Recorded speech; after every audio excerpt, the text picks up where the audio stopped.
What's up, tricksters and tricksetters, and welcome to another Tier 3 sub VOD review presented by our favorite raiding coach, Charlatano El Papito. Today, at our coaching table, we have our dear friend, Lucifer from Croatia, playing Chamber on Bind in Ascendant 1 Elo. I mean, rank, whatever. He gave us a document instead of writing the questions, so let's see what Lucifer has to say to us. What is this, bro? Like, come on, man. Hello, Papito. Before you start looking at tracker and VOD that I have submitted, here are some things you need to know. Tell me.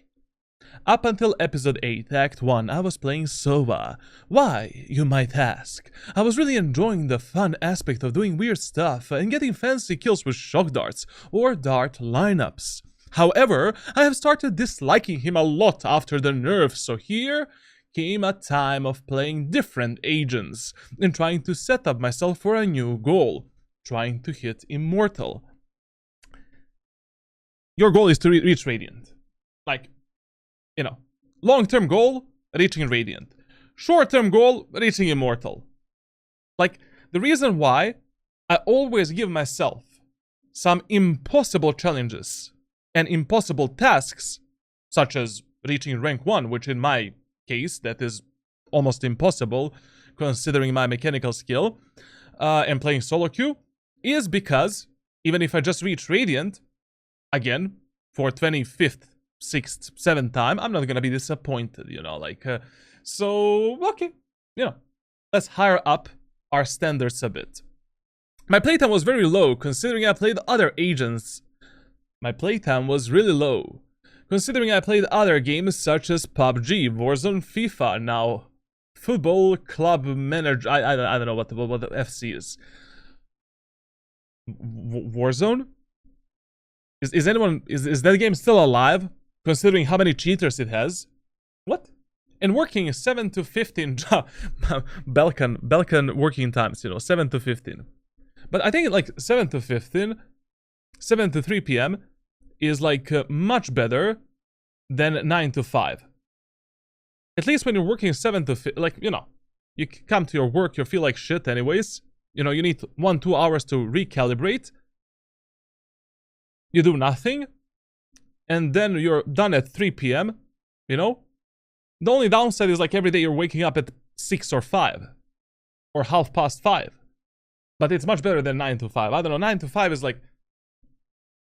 Where the fuck is my day, bro? You know? You feel me? Like when I was working 9 to 5 jobs, I mean, I only did one job. I was like a game designer and shit like that. It felt like, you know... I'm actually, it's not 9 to 5, it's like more like 8 to 7. And then I come home 7 p.m. looking like shit. What do? Go to the gym, go to sleep. What a life to live. Start drop shipping, man. Start scamming people, you know? I don't know. Okay. And working 7 to 15 job and going out in the evening with the friends. I had no mentality to play with these ranked demons. Respect. Appreciate. Appreciate the honesty. Basically, when it comes to grinding Valorant, like, you know, if you want to be consistent and see some consistent improvements, you really need to play every day. And you need to play minimum 2 to 3 matches every single day. Like, that is the minimal optimal amount of games that you need to invest if you want to have a consistent grind. At least when it comes to the ranked games, of course. But you should still do a warm-up, some kind of an other training and stuff like that. When I did play, my games were really inconsistent in Vice plus Team Diff. Sometimes maybe good, sometimes maybe shit. I mean, like, it's really hard to be consistent if you're not consistent in terms of your training, aim training, and playtime. Like, consistency is everything in Valorant. It's a game that requires a grind. It's a very grindy type of game if you want to reach Radiant. And, you know, on the other part of the screen, there is probably a kid playing this game for 15 hours per day, you cannot compete with that shit. Unless you're a bit talented, to be honest. Now, after watching most of your guides, for past 3 acts, I have started implementing more versatility with the guns. As you should, and as everyone else should do. Classic plus shorty strategy on pistol rounds. Yes, sir. Outlaw against eco bonus rounds. Yes, sir. Primary rifle is Vandal, but of course when I do have money, I get that juicy operator. As you should. It doesn't matter which agent you're playing.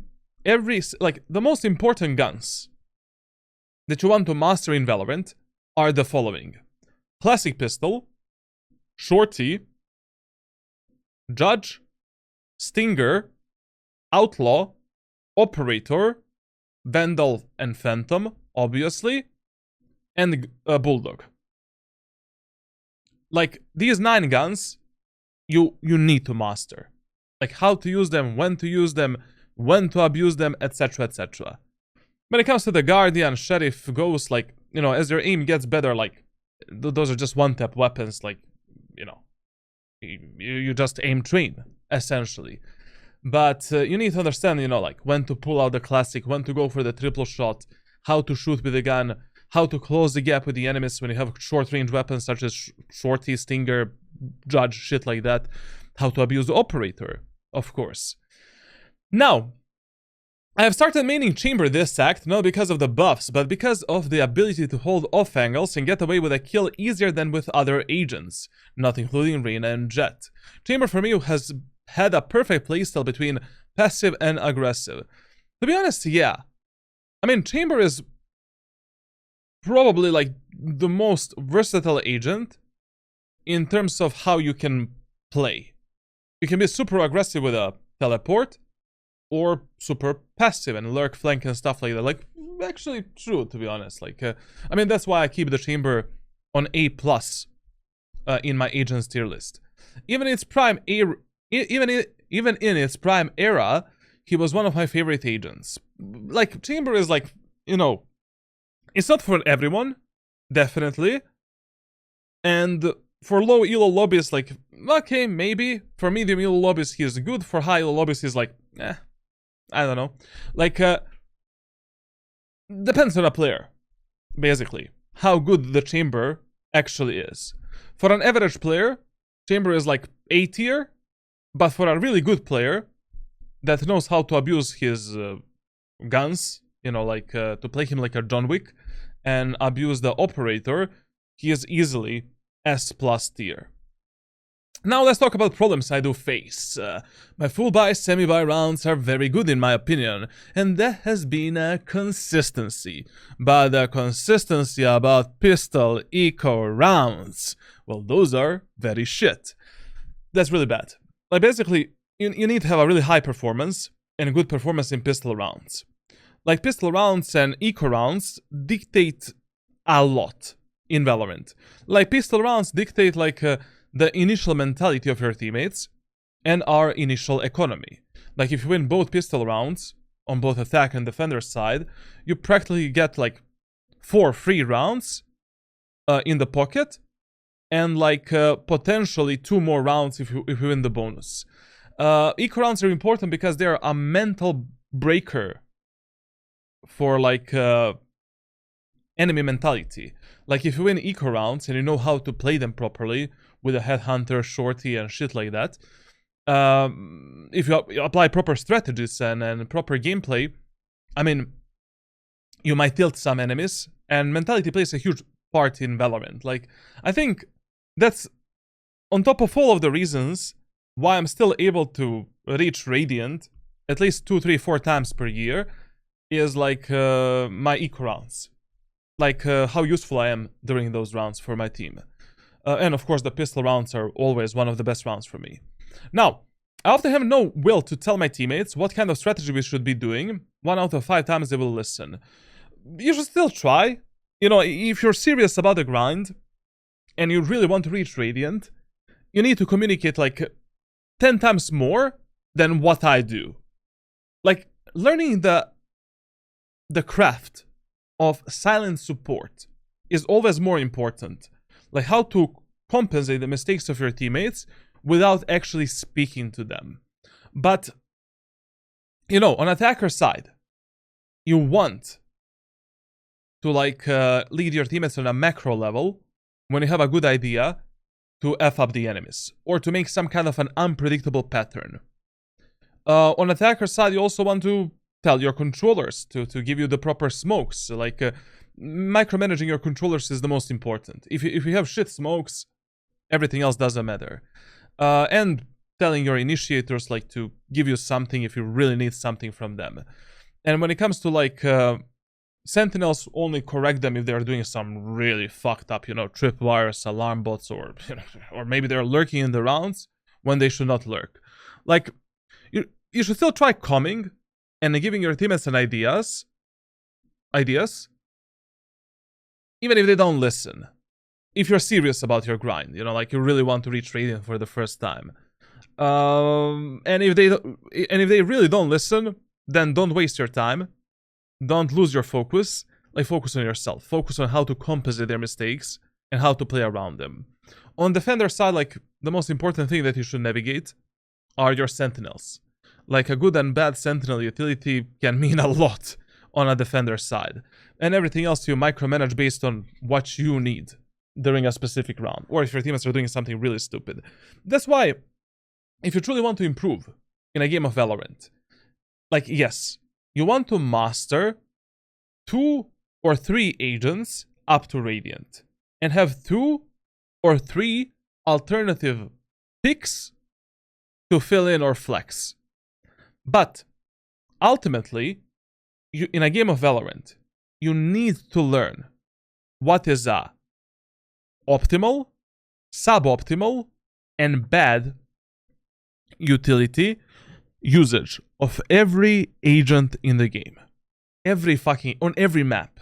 So that you understand your win conditions, you understand the place for which enemies are going and how to counter them, and you understand when your teammates are making some kind of a mistake and how to compensate it or correct it. Now, I know I should burst fire, but sometimes it just goes to the roof of spraying. We'll see your mechanical skill in the VOD. Movement issue, I feel like my peeking is not the best. We'll see in the VOD and we'll try to make some kind of a training for that, or maybe even, you know, during the VOD review I'll explain how to fix this problem. Like, I've never really covered a lot of the mechanics in my VOD reviews, so why not? You know, since you're playing Chamber, maybe we can focus more on mechanics. I'm crouching a lot in gunfights, making me an easier target to kill, regardless of my spray being somewhat controllable. Like, when you want to crouch and when you don't want to crouch is really easy. Like, you don't want to crouch if you're fighting two or more enemies in the same time. You cannot crouch for the first fight. First fight you need to win without crouching, and then in a second gunfight you can crouch to fuck up the enemy's crosshair placement a bit and potentially like narrow down the spread of your spray or burst fire. Also, when you don't want to crouch is like you never want to crouch immediately as you take a fight. Like, try to do at least one bullet before you go down. And if you notice that enemies have a bad crosshair placement and they're always killing you during a match because you're crouching, then in that match crouch button doesn't exist for you and you're just strafing, standing still, and engaging enemies while standing still. When you're holding the angles, on some of the angles we want to crouch. When we're engaging enemies we can go for a crouch peek. When we're doing a double tower setup we can crouch. Like, crouch is a good mechanic and we should use it like to F up the enemy's crosshair placement and make our fights easier. Like, especially if your spray is going pop, pop, pop, pop, pop, pop, pop, you know, all over the place. Ping issues. Sometimes I can play on Frankfurt 40 to 50 milliseconds or London 50 to 60. And then sometimes of the day is doable. Exit lag didn't help me. My connection is cabled LAN. Okay, 2 tips. Exit lag won't work for everyone. It depends on the routing. Like, basically, exit lag just helps you with better routing to the Valorant servers. If your internet provider has terrible routing, it doesn't move your PC to the Frankfurt, to Germany, you know. That's how we get the lowest ping. Like, you move your PC to Germany, and now your ping is like 0, 5. But I would still recommend you, you know, I'm gonna make a video for exit lag really soon, just to explain how to actually use this software. Because a lot of you guys, like, you don't tune the most optimal and the best settings. You know, you leave a lot of things on automatic, and then that's why it doesn't work for you. Now, I don't say exit, like, with exit lag, you have a 3 days free trial. I'm not sponsored by exit lag in any way. I have the affiliate link, but I made that link so I can earn some money from it, you know. If I'm already using it, why not? And promoting it. But I'm not sponsored by exit lag, like, and I never believed in this type of shit, this type of magic softwares to lower the ping, but it actually helps. Because my internet has a terrible routing. Like, my ping went from 50 to 24. Like, but we'll talk about that. I'll make a separate video when it comes to exit lag. One thing that you can also try is, like, try to optimize your connection. Like, there is a lot of YouTube guides that helps you with some custom software, and, you know, there's a lot of things that you can maybe do to optimize your connection a bit more so you have less, you know, packet loss and a bit lower ping. Or simply, like, call your internet service provider. Hey guys, I'm gonna bomb your headquarters, make my internet better. That always works, actually. Or tell them, hey guys, I'm not gonna bomb your headquarters, in-game, of course. I'm gonna change to another internet provider. And then magically, all of a sudden, you get 20, 30 lower ping. You know, imagine that, because a lot of these internet service providers, they are fucking scammers. You know, like, they give you the bandwidth based on what works for them, you know? So, like, trust me, send them the email. It can work, sometimes. Why not? The worst thing that can happen is nothing changes. There will be most likely some more problems in the VOD that I have not mentioned here, but you shall see. Smiley.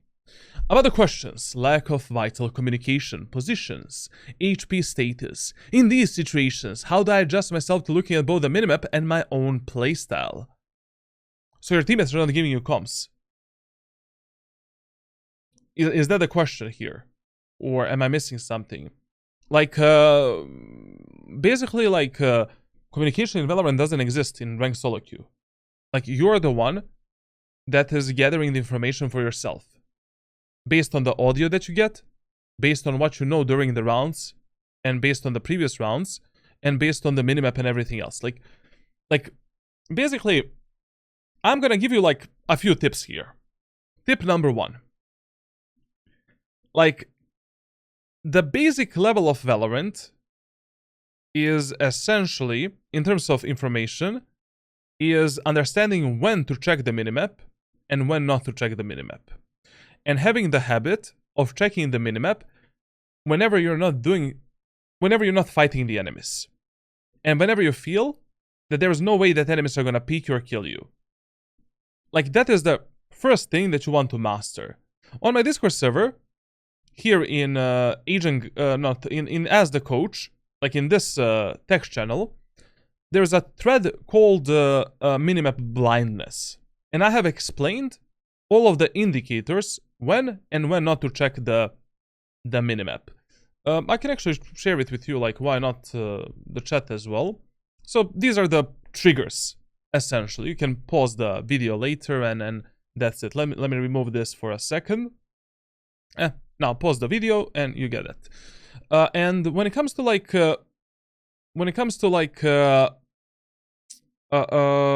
other information, like basically, you know, you need to track what enemies are doing and what your teammates are doing every single round. There is not an easy way fixing this awareness problem it requires some kind of a training. Yes, you can train your awareness, not really awareness, but information gathering. You know, how you gather the information during your games. Now, I never share these trainings publicly. In the future, maybe I'm gonna do it. I have like 5-6 different trainings for this shit. So based on what I think is gonna suit you, I'm just gonna give you some kind of a training for this problem. And one more thing that I want to mention here is like, always try to go one step at a time when you're improving yourself. Like, the worst thing you can do is overwhelming yourself and burning out. That's the worst thing you can always do. In real life and also in Valorant as well. Go one step at a time. Like, if you have an awareness problem, let's first fix the minimap. For 3, 4, 5 weeks. And it doesn't matter how much time it takes. When you notice that you have a good map awareness and you're checking minimap more and you understand when to check it, then we go to another problem. Because for a lot of players, multitasking is really hard. And especially, like, that's actually a very good topic. Like, I got a question recently in private messages like, Charlatan, I cannot multitask. And I don't know how to do it. I don't know how to do this shit. And the best analogy to multitasking in Valorant is driving the car. When you're driving a manual car, like, first you need to control the steering wheel. That's kinda easy, but, you know, you want to be precise and understand the motion of that. Then, you know, we have 3 pedals. We have the gear shifter, whatever. Then we have the brakes, shit like that. Then you need to check this mirror, that mirror, like, understand other stuff. Like, when you started learning how to drive the car, what is the first thing that you learn? The basics of how to drive the car. You know? The most basic shit. Like the signs, how does it actually looks like and feels like, etc., etc. Then when you get in the car for the first time, you're not gonna drive a fucking drift. You're not gonna go to NASCAR and do like 50 circles. You know? Like, you're gonna start really slowly, like steering that wheel, like releasing the clutch, like slowly, like the car is gonna brake like 5, 10, 30 times. Anyways, it's not your car, so who the fuck cares? Like, you know, it's gonna shut down. And that's the same analogy that you should bring to Valorant as well. Like, you're driving a car. Don't overwhelm yourself, and you should never focus on more than 3 things at one moment of time as you're trying to improve. So we can focus on map awareness problem and 2 more problems for, I don't know, it doesn't matter how much time it takes you. If it takes you 2 months, take 2 months to only work on these bad habits. Once you fix them, then we move next. Now, how do you know that a certain habit is actually fixed? It became your regular, good autopilot mode. When you sit and drive a car, do you think about using a clutch in which gears to shift? Like, brother, I don't need to think about that. The only thing I think about while I'm driving a car is there some fucking retard that's gonna cross the street? You know? Is there some idiot behind me that's gonna try to race me? And that's it. Like just your overall awareness. So that same shit you want to apply in Valorant as well. And always, as I say, like, the best rule that we can follow to improve at Valorant alone is a 3-1-1 rule. Frost put that rule somewhere on the screen, like, I cannot bother explaining it anymore. But in the chat, like, we can do an exclamation mark 3-1-1 rule. Or, I don't know, what is the command, bro? Is it like this? Well, I kind of forgot, but you can go to commands and check it yourself. Now, with Chamber, would you still buy a trap on pistol round attack if you have another Sentinel on your team, Cypher or Killjoy? No. On attacker side, if I have Cypher and Killjoy, or Killjoy with me, I'm gonna go with Heavy Shield, Classic Pistol, and 4 Headhunters. 4 Headhunters is more than enough to kill 1 or 2 enemies. And you get a ghost from your dead teammates. And basically, like, that's it. You know? Or from dead enemies. And then you're a juggernaut. This game I muted Jet Claw. Both were duo because they were consistently screaming in my ears. They're kids, as you can hear. And I perform somewhat better without those annoying sounds in my ears. Same. When someone is just doing random shit, like when someone is just screaming in your ears and distracting you, just mute the shit, like, out of your allies. Like, if that is distracting you, like, always mute those type of teammates. Like, for example, I need absolute silence in order to play Valorant. Especially when I'm in a clutch situations and when I'm alone. I cannot perform with 4 mentally unstable players that are screaming in my ears. If they're not giving you any good comms or any valuable comms, mute those idiots, play your own game. Look at the minimap, adapt to them. Okay, very interesting document. I like this. I like this a lot. I like the dedication.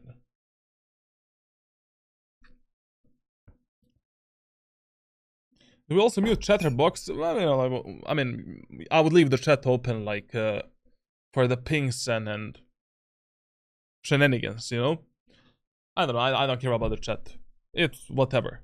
Your preference.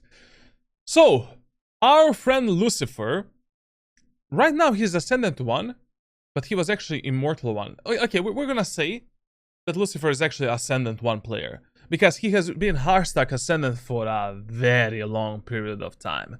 This is insanity.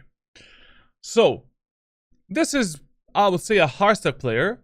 But, to be honest, you didn't play Valorant that much. But still, with this playtime, you should have been able to get back at least in Immortal 1. Or, I don't know, Immortal 2 or 3. So, yeah. You know, we need to see what you need to do in order to get to Immortal 3. So all of the tips, rules, and shit that I'm gonna share with you is gonna be focused on you reaching Immortal 3 as soon as possible. There's nothing to speak about this. Like, your playtime is actually okay. It's optimal. Like 50, 60, 80 hours. That's like more than enough to reach Immortal 1 in less than 3 to 4 months. You know, and to be honest, your KD has improved a lot, and your head, like, mechanically, it seems like you actually improved a lot. I mean, like, you went from 1 KD consistently all the way up to 139, 114, 122, and the headshot percentage also was going up.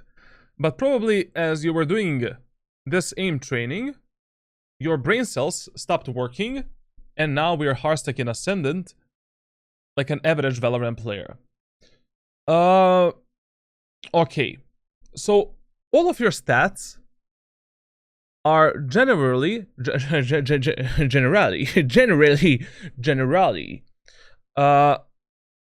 optimal to reach Immortal 3. Like, there's not a single stat that is bad for you. KST can be better. Like, definitely your team play suffers a lot.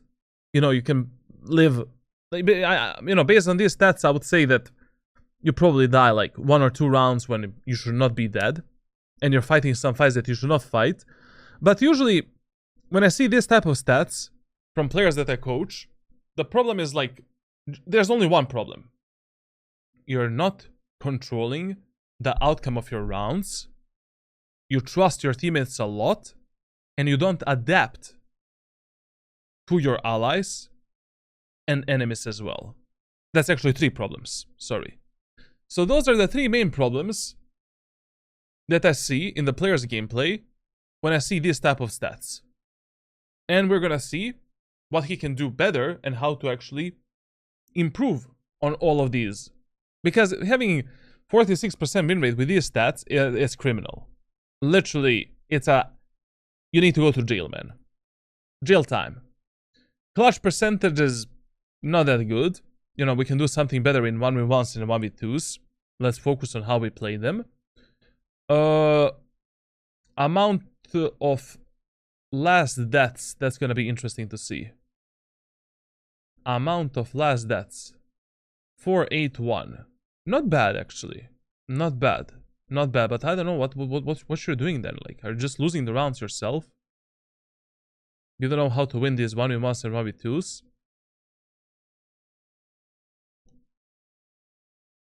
Okay. Both your attackers and defender side are like, not that good. You know? But on defense, you definitely play much better. Much better. On attack, what the fuck are we doing?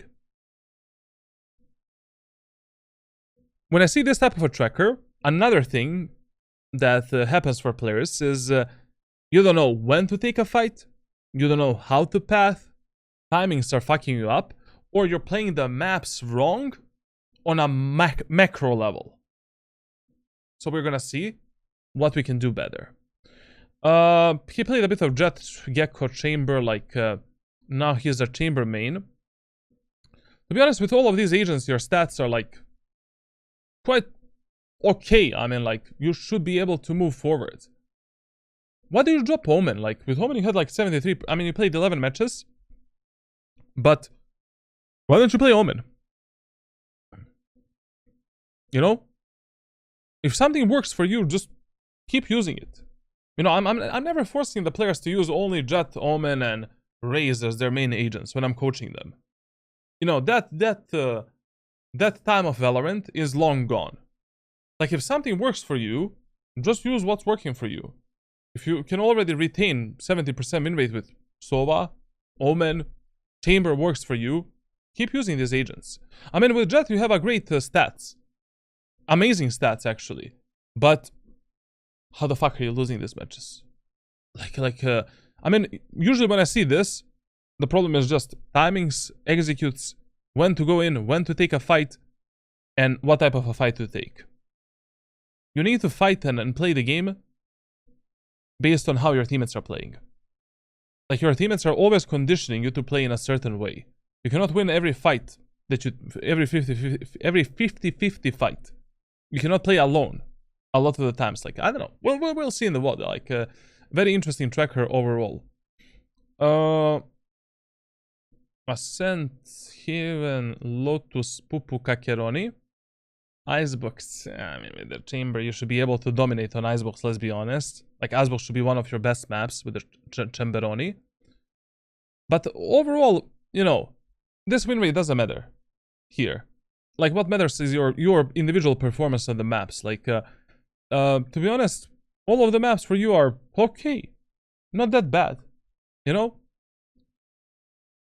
On Ascent, we struggle a bit with a KD, ADR, but Abyss as well, and Lotus, but I don't know. Like, I guess your main problem is just better team play and better understanding of what to fight, when to fight, like how to push in, how to take the fights in a more efficient way. Eco rounds are terrible. No, not terrible, actually. They're just suboptimal, you know. So they're not bad. It's not bad, it's suboptimal. And everything else is nice. This last act. And weapon versatility is absolute dog shit. Like 1500 kills on a Vandal. You're playing Jet, Chamber, and Gecko as your main agents. You're crazy, man. You are crazy. Let me see this act, like your weapon versatility. Weapon versatility, this act, a bit better, but still, like, you know, you need to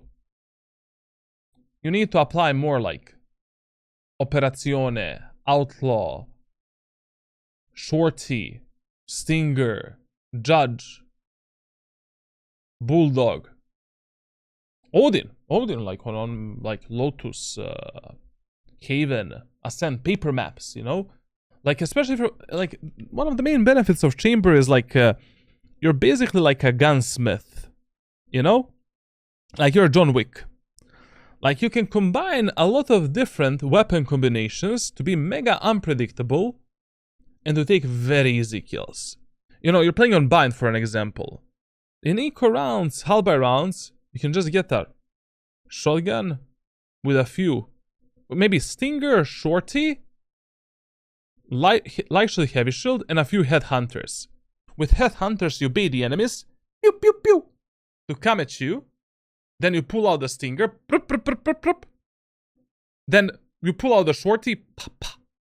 You know, we take very easy kills. Like, I don't know, like, this weapon versatility should be a bit better, but it's much better. It's getting better compared to, like, the previous act.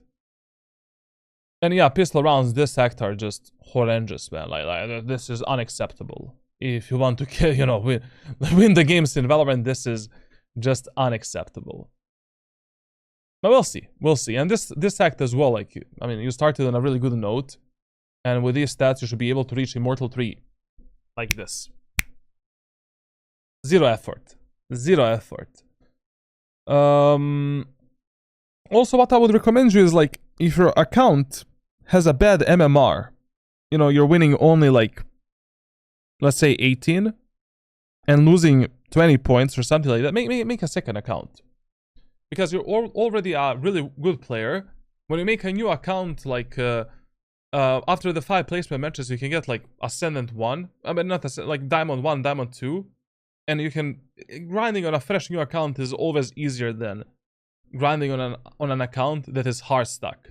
But you should do that only when you consider yourself a much better player, and you literally see that MMR is actually fucking you up.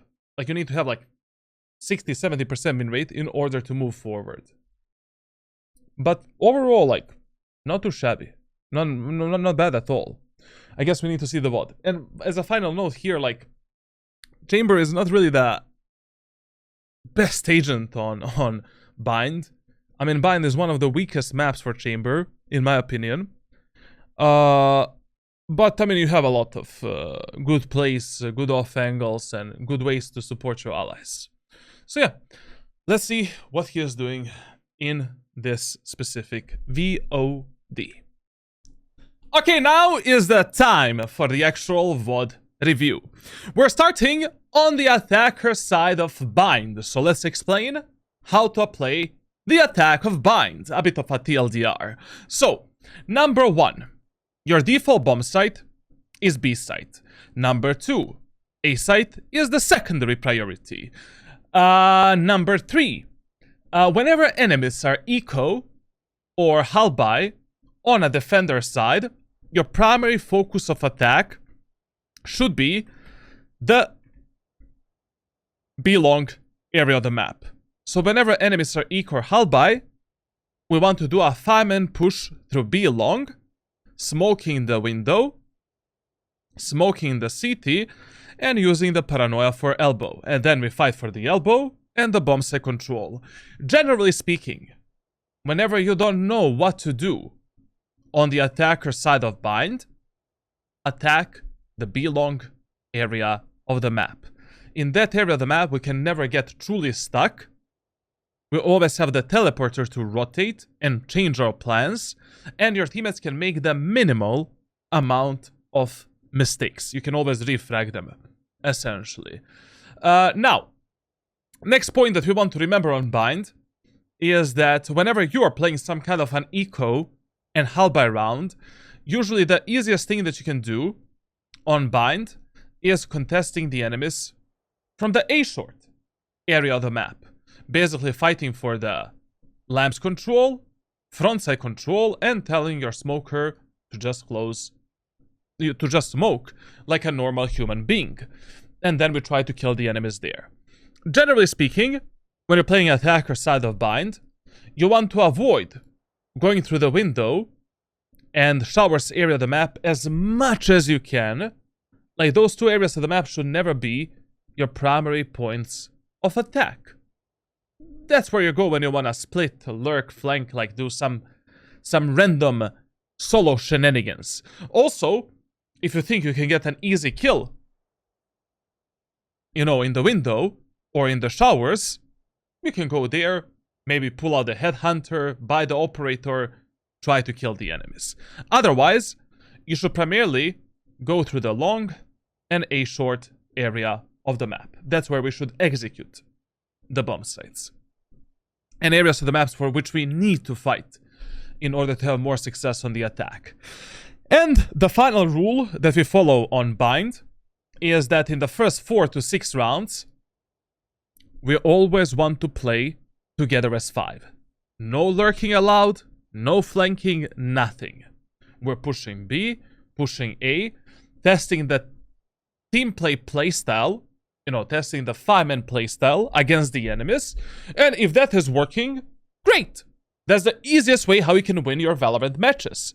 If that is not working, we're fucked.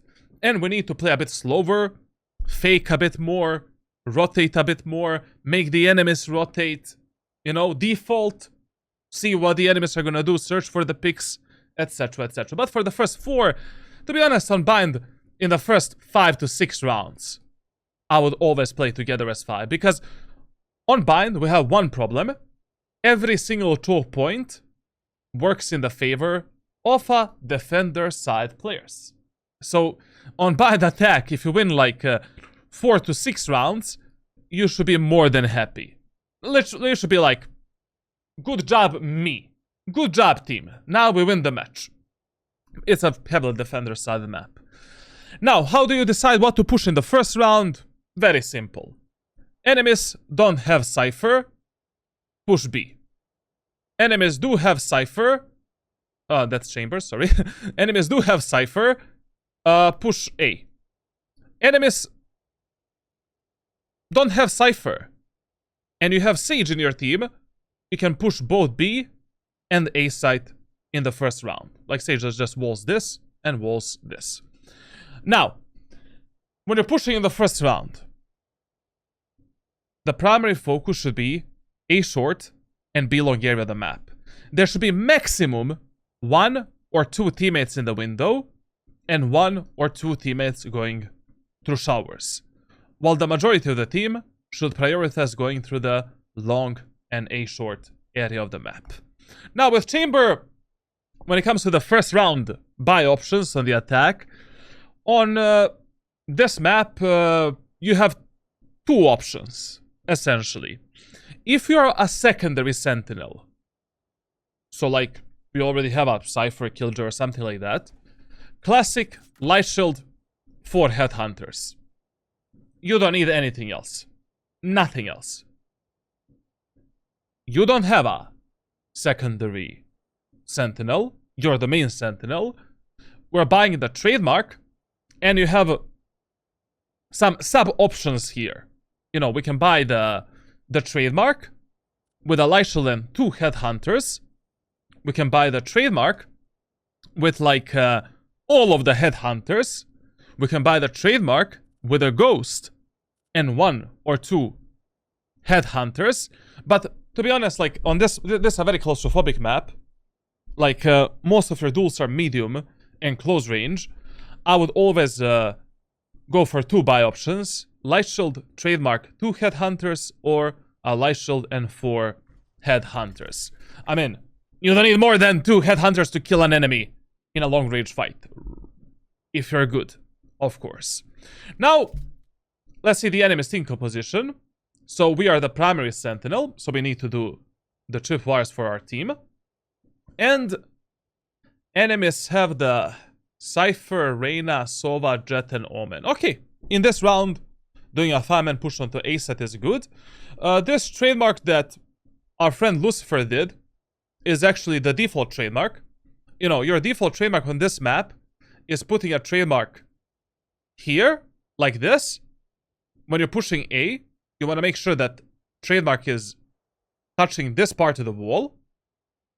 Or if you're pushing the B site, then the trademark should be here, touching this part of the wall right here. But remember one tip. As soon as your trademark is not active anymore, and there has been like 3 or 4 seconds after the trademark got deactivated. You know, you're pushing the B-set for an example, and you're pushing to the site, and trademark was deactivated for like 3 or 4 seconds. Pick it up, reset it, so that we can use it for the post plant, maybe to distract the enemies and kill them. If you're pushing A site, same thing. What's the difference between this? Basically, like, if you're pushing B, trademark should be here to give you more space in this area of the map. How you don't see the difference? If you put a trademark here, bam, I cannot play in the garden around my trademark. Now, a bit of a variety that you can do with the trademarks is like when you're doing some very specific executes and pushes. Like, for an example, sometimes when you're doing a 5-man push onto through the B long, I like to put my trademark either here,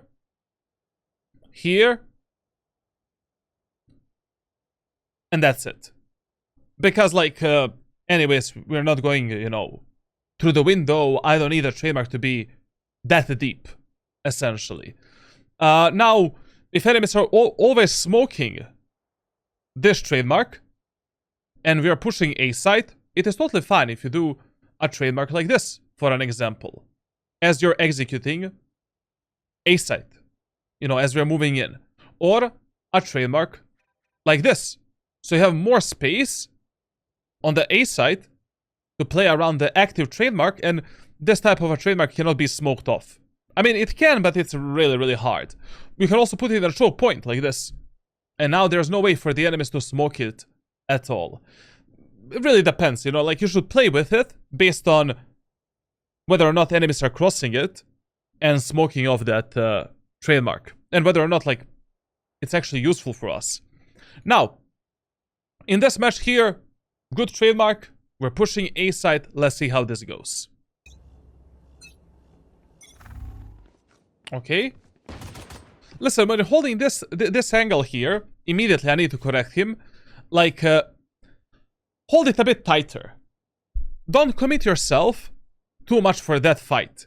Because when the enemies are peeking this, they're in the peeker's advantage. You know? Peekers and angle perception advantage. So, I will never hold this angle this wide. I'm always gonna hold it like this. So I'm not risking too much. You know? I can still reveal that enemy, still kill him, and that's it. Anyways, you don't want to die immediately in a first fight that you pick. And now, when you're pushing onto the A sub chamber, you have like 3-4 different teleports that you can do. First teleport that we can do is a TP here that allows us to safely pass through the A short onto the site and fight from this position. If you don't want to fight for the lamps, I don't know why would you do that, to be honest. This is a first teleport that we got. Second teleport, which is your main teleport, when you're pushing onto the A site, is basically doing a TP in this corner, right here. And that TP allows us to cross into the bomb site, take the lamps control, and also in the lamps, you can play around the teleport, and try to kill the enemies. And the third teleport is basically the TP right here.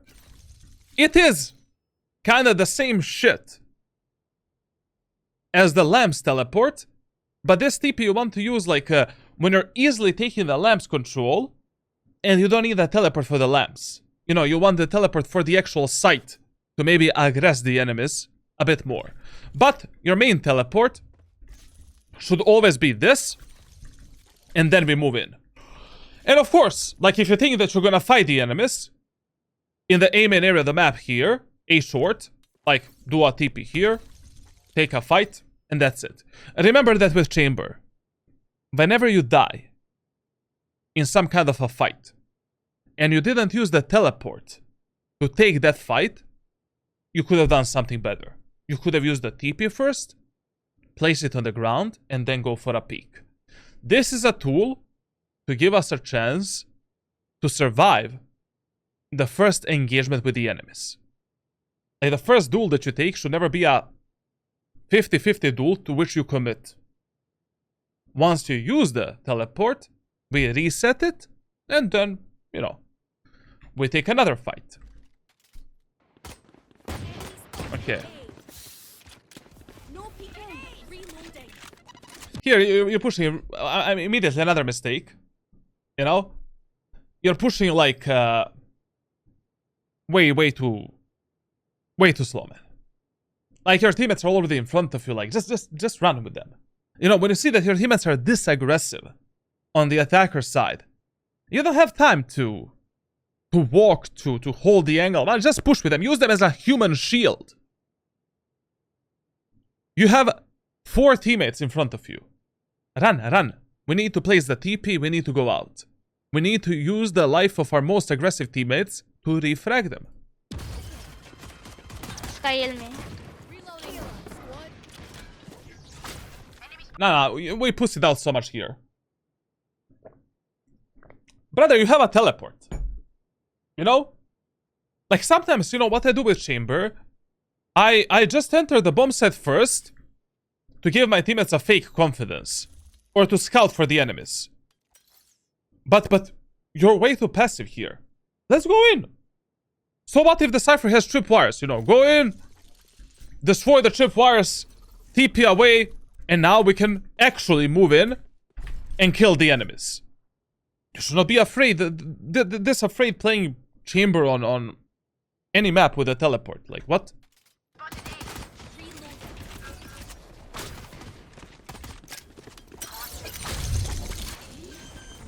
To be honest, like, I don't know how teammates, how his teammates didn't die earlier than this. Like, this was a miracle. But we have a serious case of a passive Andy, you know, passive Pendy in this game. Like, your main goal in Valorant is basically to support your most aggressive teammates that are doing something useful for you. I don't care if you're playing Jesus Christ as a character. Like, you need to keep the proper distance between you and your most aggressive allies. Or at least be close enough. You know, here for an example. Like, my dude is holding the smoke while his Jet and Raze. Just look at the minimap. Look at the minimap. Look at this. He didn't move for 5 meters. His teammates, like, are already across the field, bro. What would Jesus' ult be? Self-resurrection, obviously, but like Clove, but he is actually alive. Now, this is criminal, man. Especially in an Ascendant elo, where, like, you cannot really trust your teammates that much. Like, Ascendant elo and Low Immortal is the elo where you need to babysit the shit out of your allies. Like, you need to be there for them. You need to refrag them. You need to move with them. You need to observe what they're doing. Like, in Ascendant elo, it is important to counter the enemies and read what the enemies are doing. But what is more important is compensating the mistakes of your allies. Being there for them. Refragging them. Using their life to your advantage. Like, if I was playing this game instead of him, already here, I'm running. I'm not like playing passively. I'm not holding this angle. Like, what I would do here is I would just run with my Raze, with this crosshair placement, place a TP there, and with the teleport, you should not be afraid to take a fight. You know, take a small fight. You don't even need to take a fight. Get the information. You know? And if your teammates are way too passive, you can go out. It's totally fine. Like, you get tripped by their Cypher tripwires. Oh. Sorry, guys. Misclick. Your Raze and Jet are pushing in. We use their life as a baiting tool to fight the enemies. Now, ba-ba-bop, ba-ba-bop. You win the round. You control the outcome of the round. Or, you know, moving in. You take a small fight with a Cypher. Bop, bop. I tried. Your teammates are already in. Let's fight again. Let's fight together. Like, what is very important in Valorant, beside all of the topics that we already discussed, is playing this like baiting and trading game and understanding when to activate your baiting Billy mode. You know, baiting Billy mode is really, really important, like sometimes. When you're playing with very passive teammates. And Chamber is really good at activating that baiting Billy mode. Like, baiting Billy is not a random Billy that is shit at the game. You know, baiting Billy is basically a person that baits his teammates for a greater benefit. Gives them the fake confidence to move in. Make sure that he gathers the information for his team. And that he always refrags his allies or makes them alive. Like, that's why I always say, like, when you're playing duelists, you don't need to move into the bomb site and immediately take the first duel that you see on your screen. Move into the site, get it into some safe position, and then fight with your teammates. That's how we play Valorant. Sometimes you need to pick some 50-50 solo fights. But that is very rare. That should be very, very rare for you. You know? Like, the number one mistake that we see thus far in his gameplay is like, he is a baiting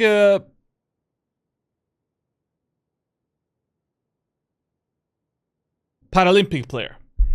I don't know, man. Like, the guy's moving like in a wheelchair, bro. Like, actually, people in wheelchair are traveling really fast, but the guy's like a fucking snail, bro. Like, what is this, bro? No peeking. Reloading. Kyle me. Reloading. Squad. Enemy spotted A. Reloading. This is insane, man. This is insane.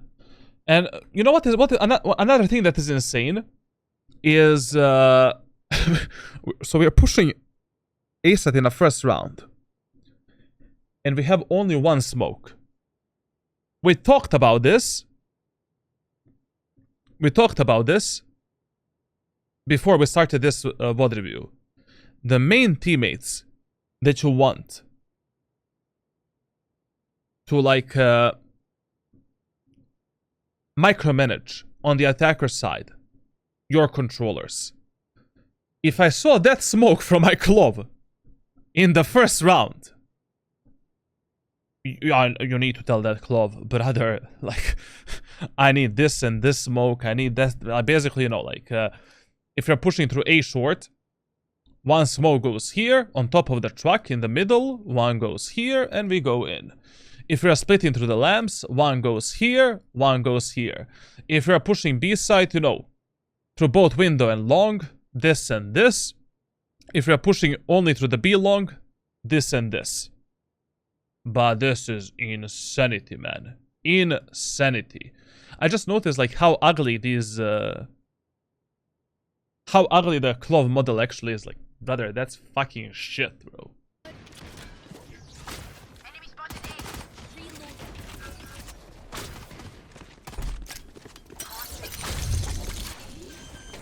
Spike down A. This is exactly what I was talking about. He was not ready for a single fight with his teammates. Not even one. Not even one. Okay, we can dodge that.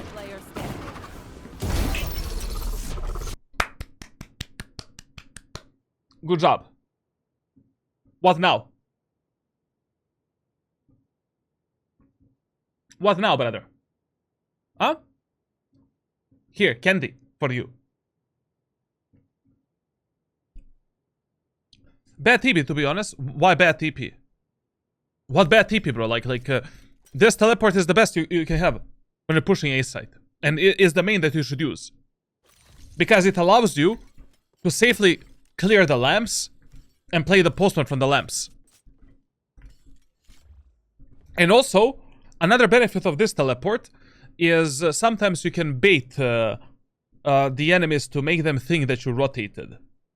You know, like for example, you put that teleport, your teammates are in A short, you do this, and you can still, you know, make the enemies wonder, are they rotating B? But you're like, oh, hello my allies, let's push in, baby. It's one of the best teleports you can have right now.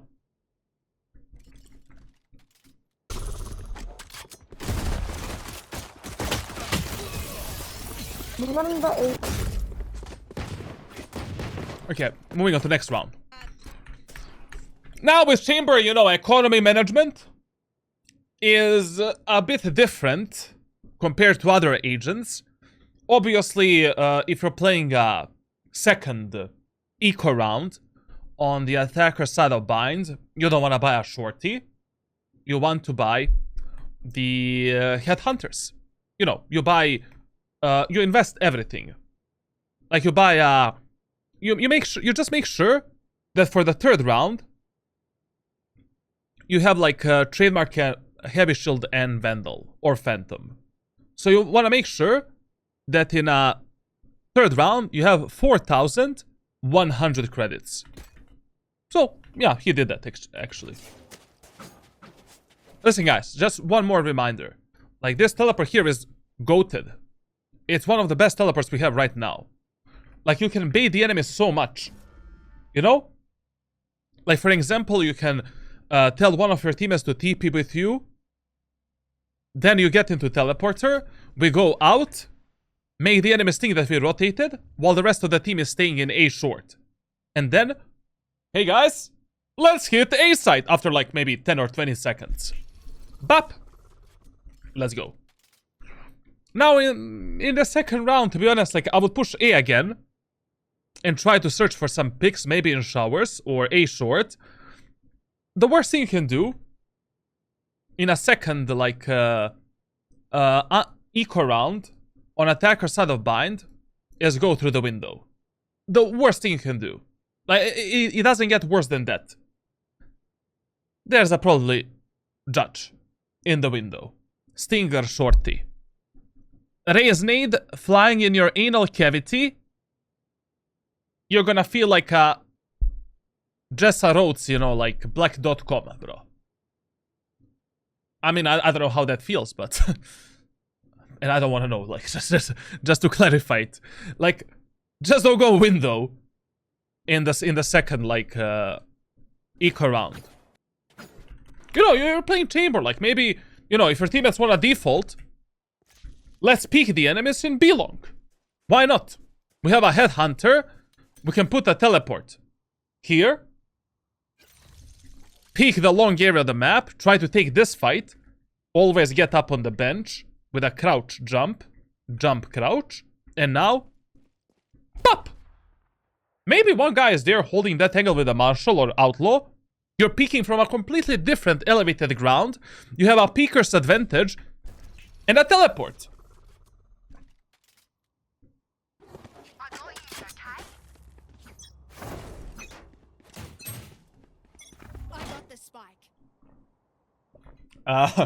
Listen, man, like, Nikola Jokic is actually playing, you know, basketball, not Valorant. Also LeBron Jameson and, like, others. So this crosshair placement should be a bit lower for the window. Like, that's a bit too high.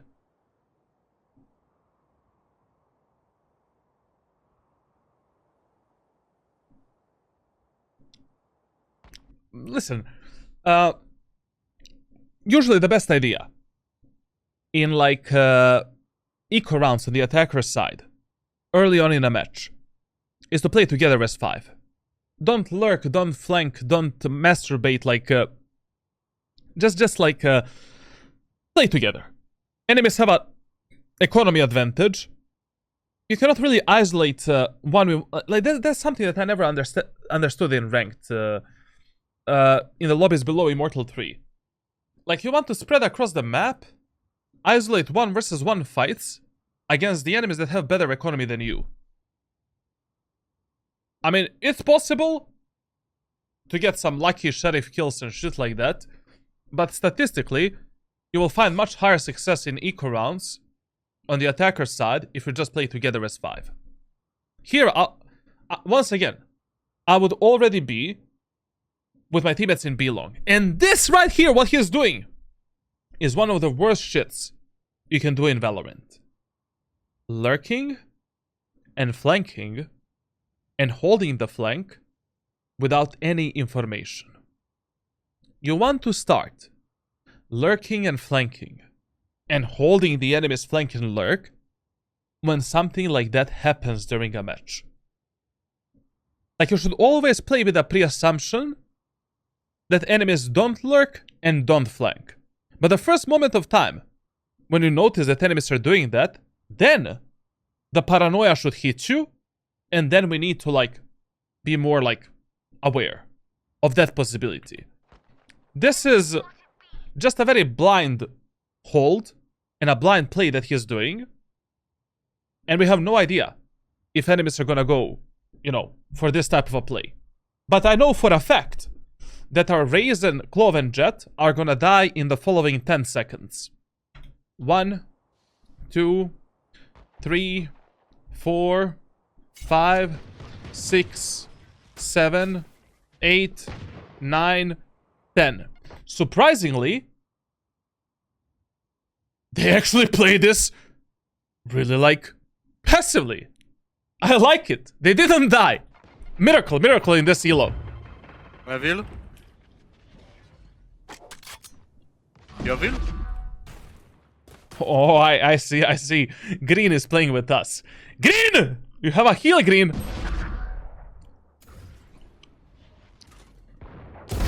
Ooh. Nice shot. And an okay play, to be honest. It was okay that he tried to take a kill there, and that he stayed a bit longer. Because 2 of his teammates used the teleporter. There is a chance that, you know, we can bait our teammates and get a kill here. Very good play. You know, in eco rounds, and, you know, half by rounds, this is a solid play, you know, telling 2 of your teammates to rotate, and then you're trying to pick the enemies off guard from the long. Very good that he's clearing all of the angles. I don't know where is that Cypher's camera, to be honest. Good job. By the way, this teleport here. So when you're pushing the B side, this TP is ultimately the best teleport that you can use for the B side push, because this teleport allows us to path, like, you know, towards the elbow, or to path, you know, even towards the middle of the bomb site. So it's a really good teleport. Sometimes I like to use a teleport here. And this teleport I use when my goal is not to take the elbow control. When my goal is just to rush into the bomb site and take the site control ASAP. It allows you to play really safely, you know, around this position, and while you're playing the post plant against the enemies as well. Very good. Not bad. Spike down. Ya orospu çocuğu. Orospu Player standing.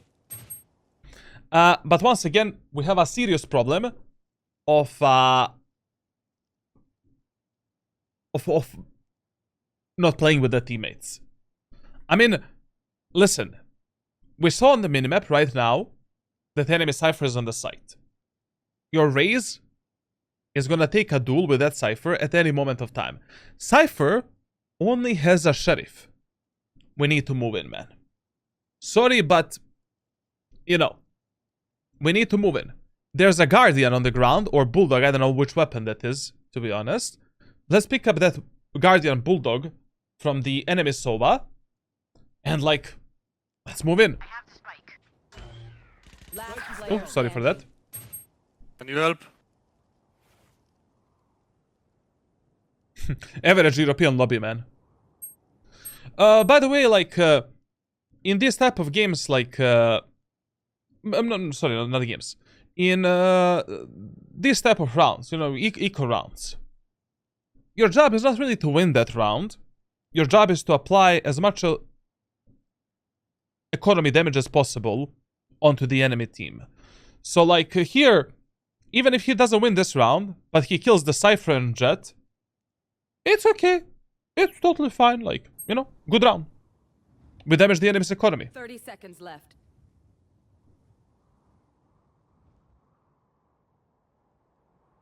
He should have checked the back, like, enemy Jet maybe push behind us.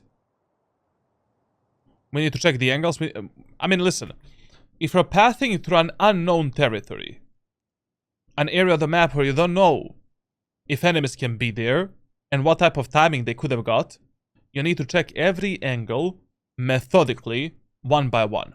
Like, if I was playing instead of him here, I would be very paranoid. Like, that Jet can be anywhere. And Cypher as well.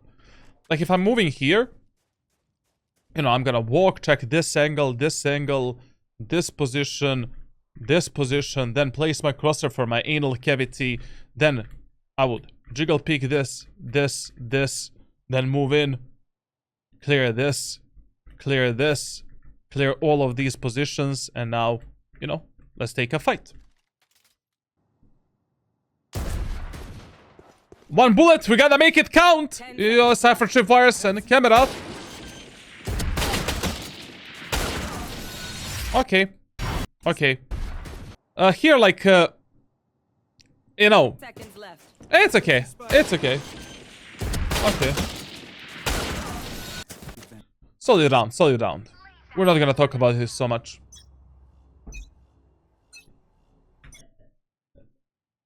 So, enemies are playing a bonus round.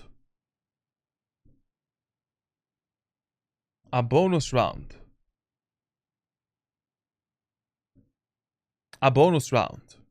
on a defender side. And you're playing... What the fuck are you doing? Like, how can you hold right now the window when you don't know what enemies are doing? Like, stop with this place, man. Like, listen. You want to lurk, flank, hold the enemy's pushes. When you get information about that, you cannot do that in the first 4 to 5 rounds. Unless you're Nostradamus, Harry Potter, or Jesus Christ. And I'm neither of these three, and probably you're not as well. Like, how do you know that someone is going to peek the window? Our teammates in the first 2 rounds look like mentally unstable. So what did we say? Whenever enemies are eco, halberd, or bonus, on a defender side of bind, 5-man push through B long. Done. Your teammates don't want to do it. Okay, follow your teammates, play with them.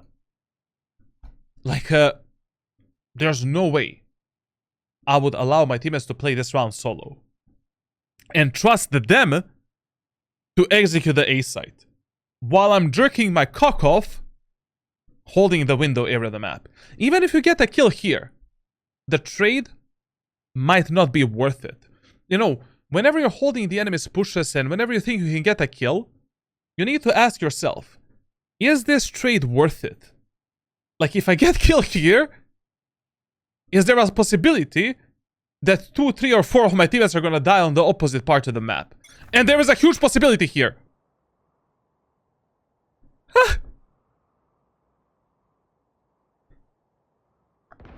Oof, thanks God. Move! Enemies are rotating. Why?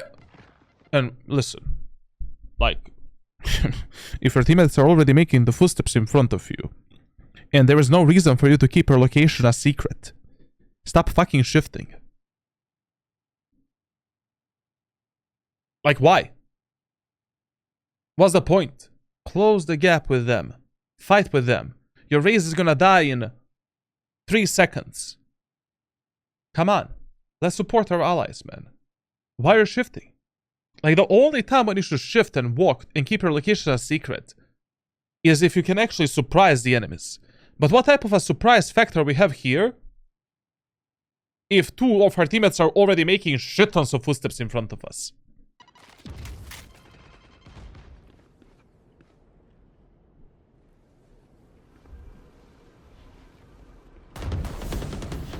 And also, one more tip.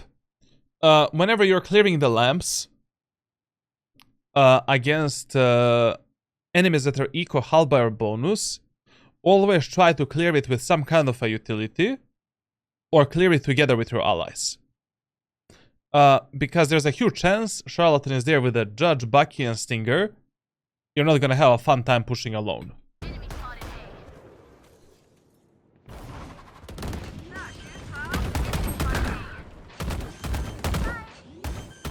One enemy remaining. Okay, okay.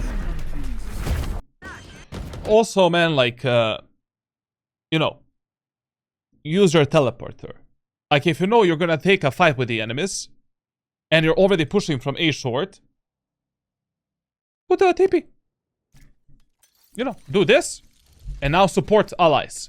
We can hold the lamps, kill the enemy's backside, and that's it.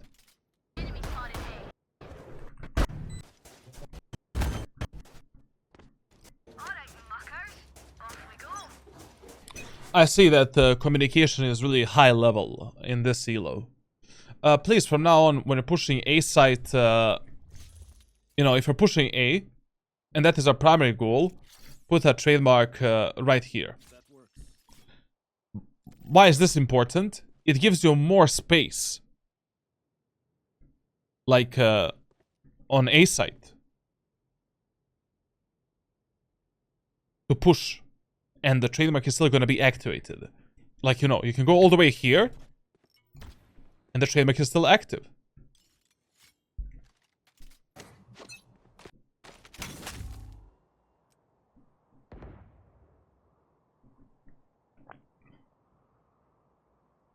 I don't know, like this is, on a macro level, like, this is a really bad way of playing bind in ranked solo queue.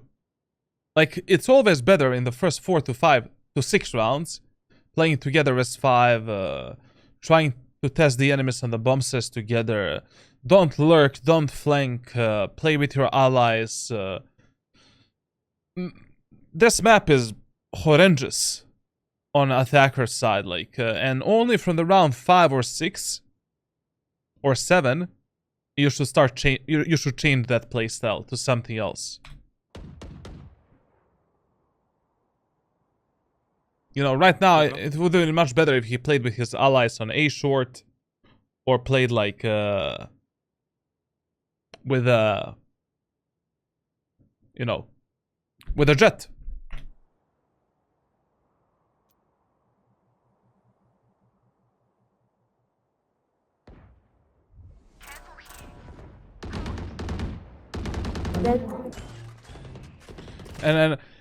And once again, like, I don't understand why you're shifting so much. Like, if your teammates are already on the bomb site, pushing the site, you don't need to keep your location a secret. Like, you know, we're not 2 versus 1 and we're trying to surprise one enemy. Like, we're just executing the site. Like, enemies are gonna be expecting us anyways. Like, here, I'll be running for my life to support my allies to kill that Omen.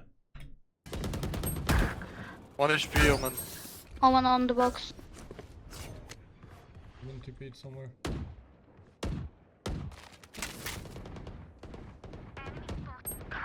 This is also not worth. Like, fuck this shit. I'm already done with this VOD review, man. Like, just play more with your allies.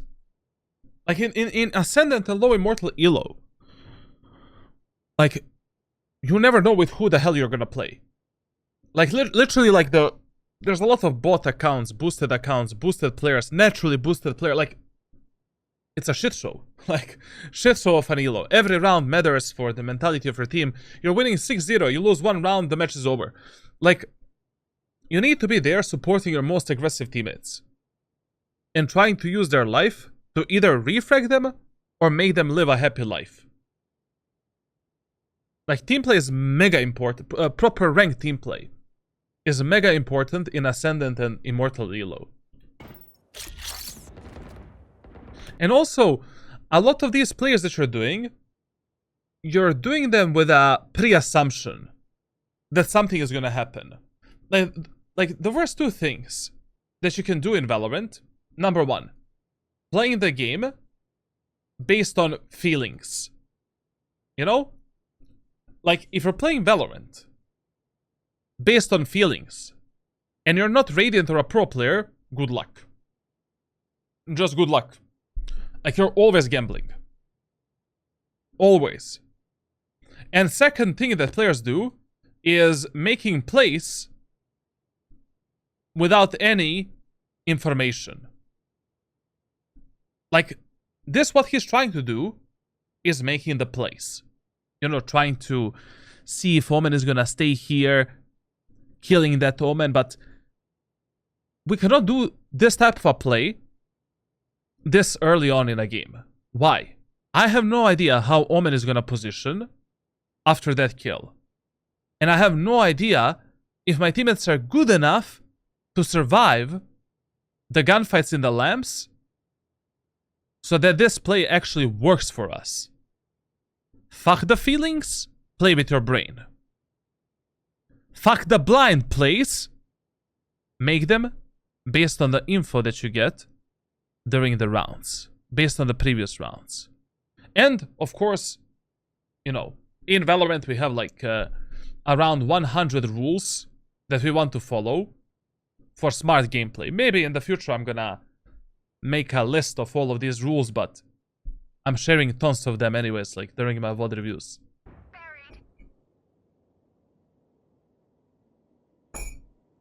I know exactly where you are.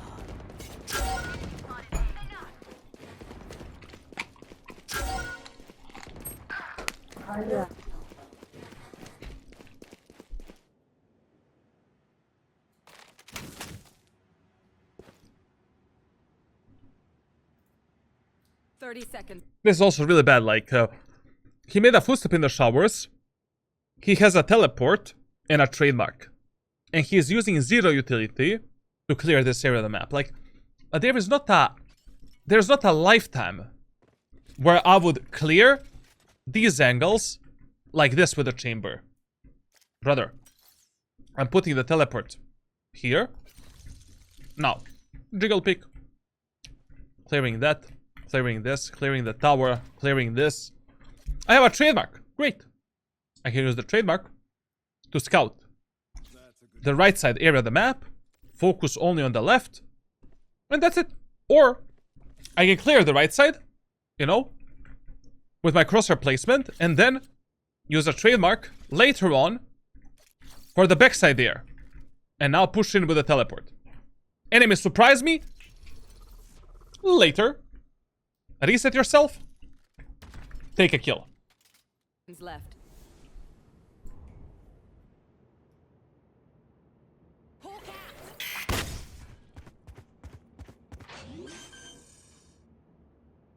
Bro, like that teleport in the showers was mega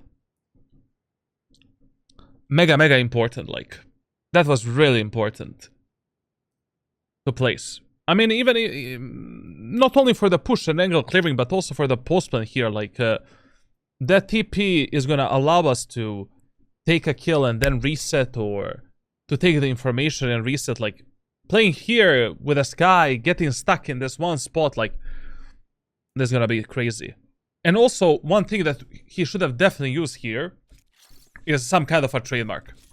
Either for the backside, like this, or the trademark here, like this. Because we are stuck here, we cannot allow the enemies to walk and surprise us based on timing.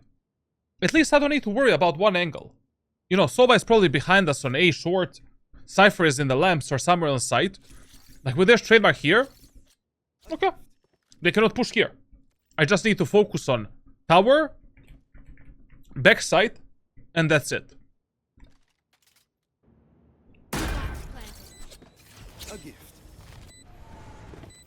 That's probably the worst trademark he could have done out of any that I've just showcased.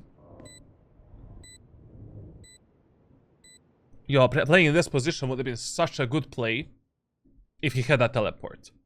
This is a mistake. Like, he should have played with the sky in this example. Just go in the, you know, play in the showers. Play on a reframe potential. Why the fuck you need to play here? Especially if the sky maybe has like a dog or one more flash. But if he had a teleport in the showers, this is a good play. This is a good play. If he had this teleport here, he can maybe take a small fight with the enemies, reset, and then fight with the sky. But this is a mistake in this example. God help us again. Oh Lord! Let the enemies make mistakes. A lot of, like, you never want to play in these type of positions during a post plant. Like, enemies can kill you from the A short, from the showers, from the lamps, from the site. You're exposed from 3 different angles. In a position where you're in every possible disadvantage that exists in Valorant. In post plants, you always want to play in a way where you're exposed from maximum, like, 1 or 2 angles that you see within your sight at that moment of time. And remember one golden rule of positioning in Valorant. It is always better for you to die in the process of repositioning rather than dying on a position that is bad for you. If you die on a bad position, it's instantly a bad play. But if you die trying to get on a good position, it's okay. It's okay. You try to go for a right play. Enemy spotted A. Okay, we know that they're both backside. One enemy remaining. Nice. Last Nice, player bro. standing.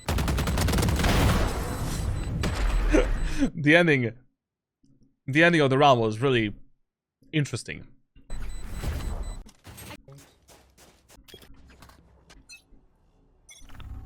I don't know what is this, man. Like, listen, if your teammates are pushing B long, push B long with them.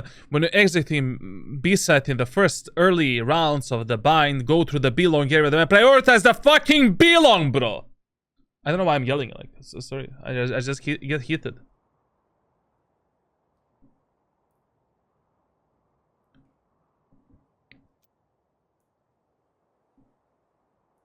Take the spy, go B long, let the sky go alone. Window, fuck the window, man. Your crosshair placement is a bit wobbly, like up and down and left and right, like, you know, let's work on that. You know, like what you need to work on is like having better, like, horizontal stability of your crosshair. Like, I don't know, aim labs, headshot task, like practicing this in a custom server. Deathmatch, like, observe the heights of the objects, like, you know, for an example, if I'm pushing the B short area of bind, my crosshair is here, and I'm kind of placing my crosshair below this line. That's like a headshot level, essentially. And then, when I'm going for this jiggle peak, like I usually place my crosshair in between this and this dots on the wall. And I do this. Then I do this. Do this. I know that sounds crazy, but once you play so many games of Valorant, you kind of start memorizing all of these spots, like all of these dirts, shit. Every box in Valorant is also, you know, a really good crosshair placement tool to tell you exactly where's the enemy's head. Like, for an example, when the enemies are peeking you behind that cover, your crosshair cannot be lower than this, obviously. Like, you know, it needs to be double the height, like that, for an example. Then, like, if enemies are peeking from that angle, my crosshair goes on this line. You know? Because this is the height of the player. So, I do this. And that's where I place my crosshair.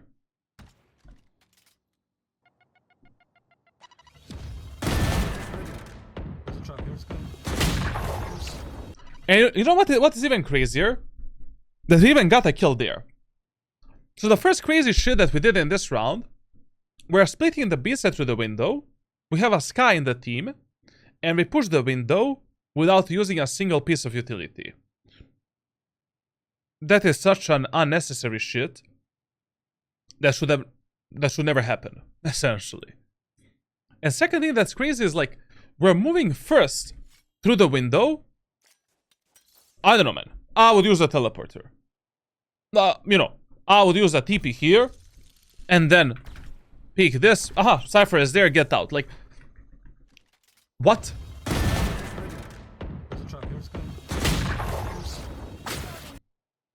Anyways, don't push the B side primarily through the window area of the map. And if you're already pushing through the window, let's use some utility. Flash, dog, boombot, anything. Your teammates don't want to use utility to clear the window, and you want to go window for some reason. Use the trademark. Put the trademark right here. And then swing out. Reset the trademark later, and then move in. Then put a teleporter for the B side push. When you're pushing through the window, the best spot where you can put your TP is here. It's way too risky putting a teleport there and there because enemies can spam you through the wall. Push out, you know. Clear this with a teleporter, clear this angle, this angle. That's it. Rotate.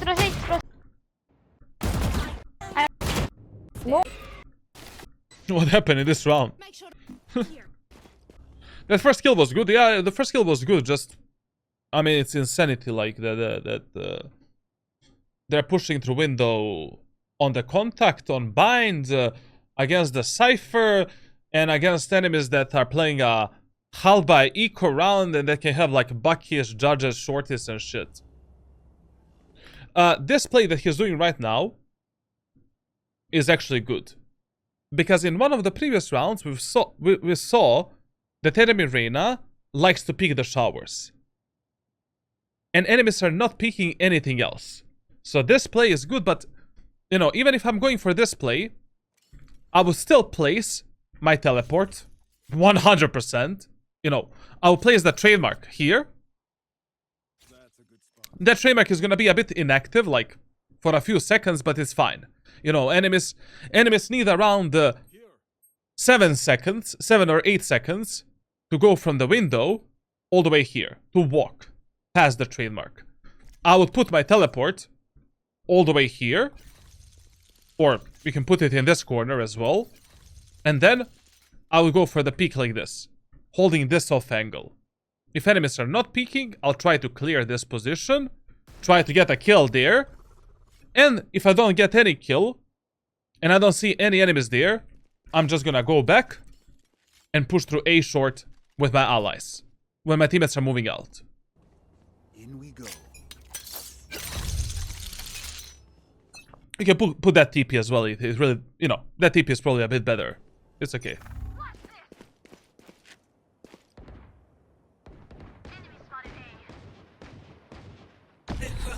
You see, here for an example, I would abandon this mission. I would just TP away, reset the teleport, and go with my allies, because they can start dying at any moment of time. And holding this angle is not worth it anymore.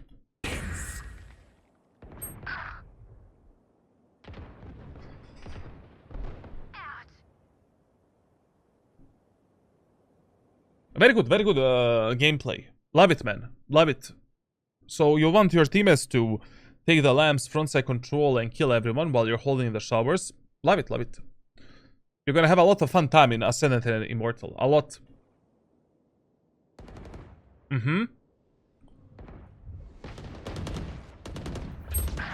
Very fun, very fun. You like, you know, watching your teammates die on the minimap. Last player standing. Spike down A. Chambers, bro, fucking. Fucking fuck!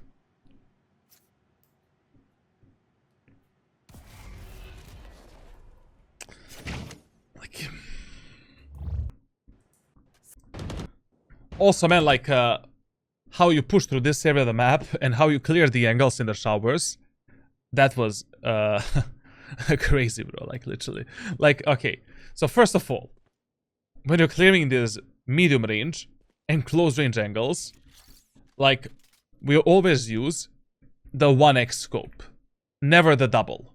Like, always 1x scope. Then, you know, if I'm pushing here, so when I'm pushing with the chamber ultimate, I'm not gonna clear the angles or operator while fully scoped in. I'm not gonna do this. You know? I'm not playing a Hitman simulator. Like, chamber ultimate has a really fast fire rate and scope. It's like a marshal, almost. Outlaw, basically. So I would actually clear the angles, you know, like this.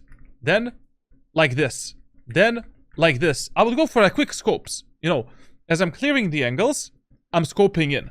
Then, I will go here, do this. Do this, like... You cannot move through the showers, fully scoped in, and clearing the angles while shifting so slow. You're gonna die from the angle perception disadvantage. Last player standing. Okay, let's see the clutch minister now.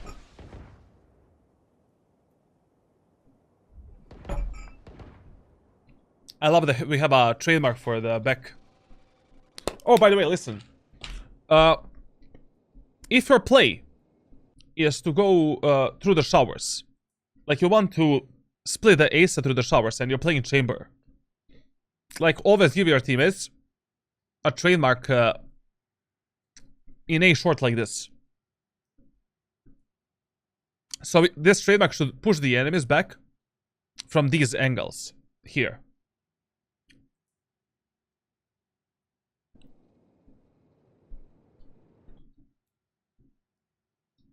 You cannot clear the angles with a sniper rifle while being fully scoped in and shifting.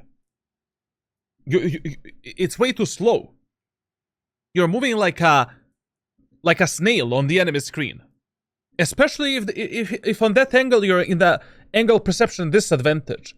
Like the distance between this wall and that wall is huge. Enemies already have an advantage over you. So, if I'm clearing the A short area of the map, this is how I would do it. If I'm peeking that angle, I move in with a silent step mechanic and scope in and do this. Then I do this. Now, I come here, stop, release the shift, and with a silent step mechanic, you know, by moving a bit, we clear this. Now, we clear this off angle. You know, going in and out. And then, I get ready for that angle, and while fully scoped in, I go for this type of a peek. You know, checking that position. Once again, going in. Then I'm gonna push here without scoping. Like, fuck it, I need to go for quick scopes. I will clear this angle like this, and now, these positions, we need to clear. You know, we cannot go in and out because enemies can be everywhere, and we need to peel some of these angles and make sure that we have a good crosshair placement for all of these positions. You want to go for a fight, put the trademark, let's move in. 30 seconds left. Teleport's ready.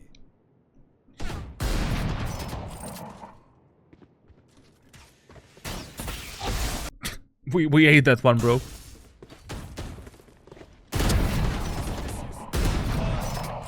I wanted to say winnable, but then we missed that second shot. 10 seconds left. Unlucky, man. If you hear the, I mean, not unlucky. Like we need to fix your mechanical skill, but.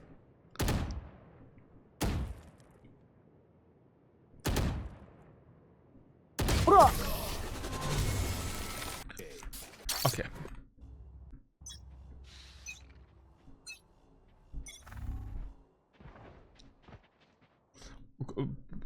Let me check it myself. So I'm holding the window Just a moment, just a moment. How do I hold the window? So I come all the way here and hold it like this. Like this is the proper crosshair placement. So it's somewhere around this line. And his crosshair is like all the way on this line here.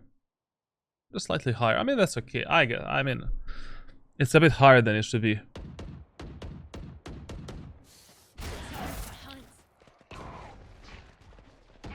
Okay, they're playing passively. Scout destroyed. Listen, whenever you have like Sky, Dog, Sova, Drone clearing through the smokes, always be aware that enemies can dodge that drone through the smoke if they have a good movement. So when you're pushing through the smokes that were cleared by Sova Drone or Sky Dog, always push carefully, you know, clear them again. But I have no fucking idea why we even prioritize the window.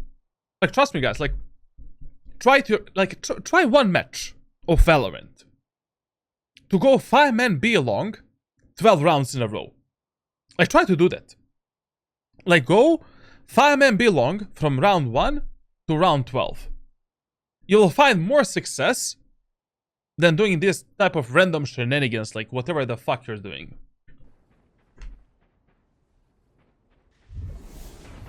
Air conditioning is killing me. Sky in. Sky. Sky, bro. You're baiting the shit out of your allies, man. Like, brother, you know, this is too much. Like, this is too much. Like, if your Sky is already getting shot and she's taking a duel, we need to swing out, bro. Like, Sky. Sky, bro.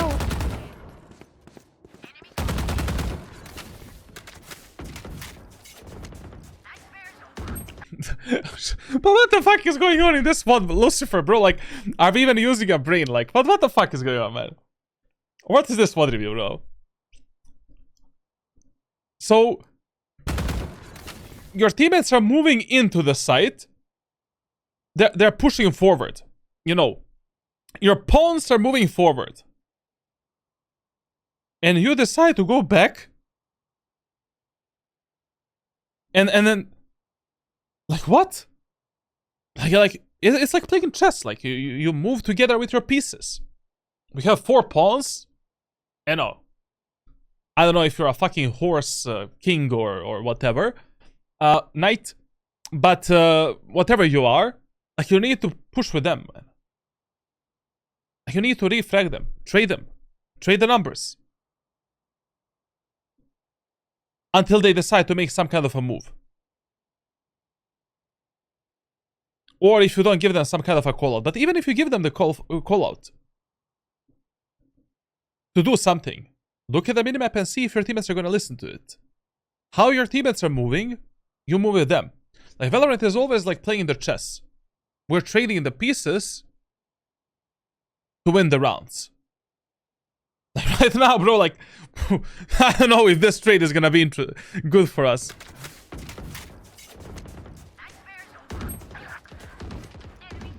Three on A. Go fucking B alone.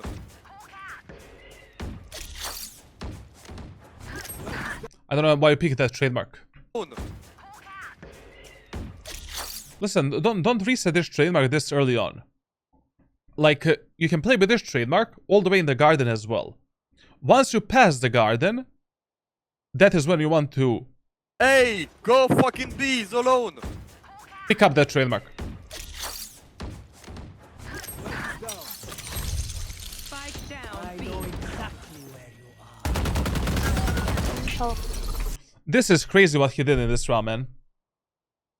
Like, just crazy, bro. Like, you should have just pushed with your Sky and clove through the window if you already went in the window. Put a TP in the window, drop down. Let's fight together.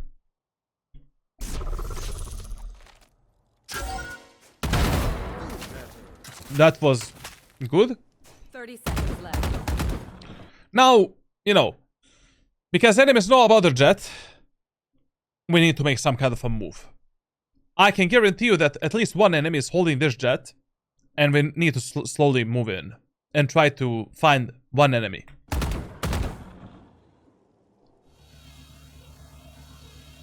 We can destroy that. Yeah, that's a bad trip. You need to move a bit faster here. Like, I mean, Jet got revealed by the Cypher. Like, Cypher. I mean, in this example, Jet is the one that like made a mistake. You know, your Jet should have aborted the mission in the CT, and she should have played with you. Because it is way too expectable that after she got revealed by the Cypher ultimate, she's gonna go through CT. It would have been much better if she played with you. And if you can tell your teammates to play with you and make them do a right play, do it. You know, tell the Jet, brother, can you play with me? Like, don't go CT, come back, elbow, play with me. If they don't want to listen, we need to push a bit faster. And support our allies a bit faster.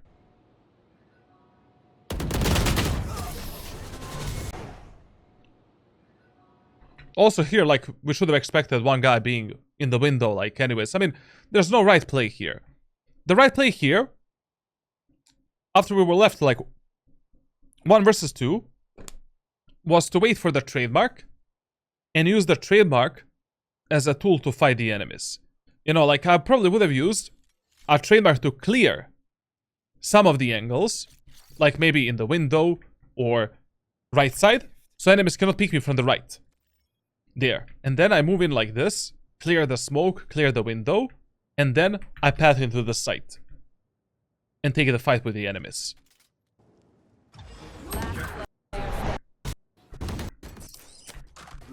Interesting match thus far. Kid. Yeah. I just, like, you're trusting these imbeciles too much, man. Like, these guys have mental deficiency. You're playing way too lonely. You know, like, some of the games you can play like this. You know? You can, like, lurk, flank, try to take some solo fights. But if you have these type of teammates that are mentally deficient, then, like, you need to compensate their mistakes and play with them. Like, refrag them, use them, like, abuse them. Yeah, kid. Yeah. Scale me. And when it comes to economy management, like, he is not making any mistakes. Like, economy management of Chamber is really simple, and I've fully explained it in my ranked playbook. Like, he is good. Shut the fuck up. You see, this is what I'm talking about. Like, his Jet is on the side, fighting the enemies.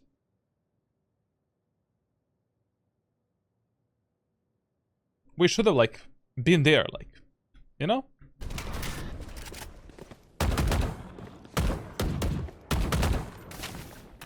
These love taps through the smokes are fine. Like, I mean, we're far away from the smoke. We can try to do something, whatever.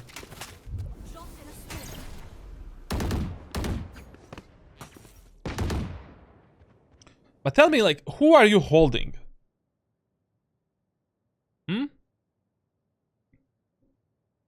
Like, who are you holding? Like, we didn't see the enemies flank and lurk in any round. Who are you holding? Why are you so paranoid, man? Like for 7 rounds, enemies never push behind us. But what happened for 7 rounds is that our teammates are gonna die again, like, you know, in the choke point. Spike down A. As I was saying this, man. Oh, no, not through the showers. Not through the showers alone. We still have a raise ultimate. We can win this round. Not like this, bro. No. Oh. Madre mia. Nice chamber, nice.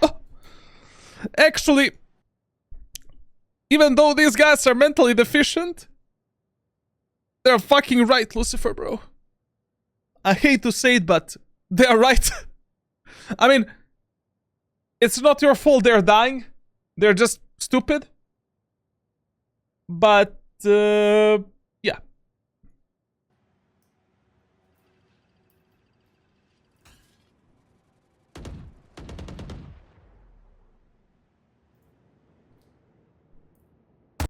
I love the confidence like that. Sometimes you're not. You're playing like a Nostradamus, you know? Look, how do you know that one enemy is not on the right corner here? Clear the angles, please. Just clear them all properly. And also, as I said, the #1 rule of the trademark. Your trademark gets deactivated for 3 or 4 seconds. Reset it and pick it up. We're gonna use it later for the post plant or as an aggressive tool to pressure the enemies and reveal them.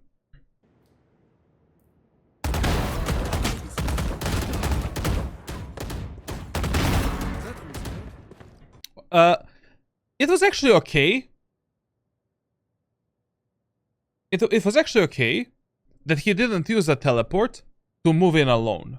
Because enemies don't really know where he is. And like, keeping his location a secret was very important right now. But now, when he ended up in a 2 versus 1, he needs to use the teleport. I would have put my teleport in the middle of these boxes, just so I have any escape tool if I end up in some 2 versus 1 gunfight or some shit like that.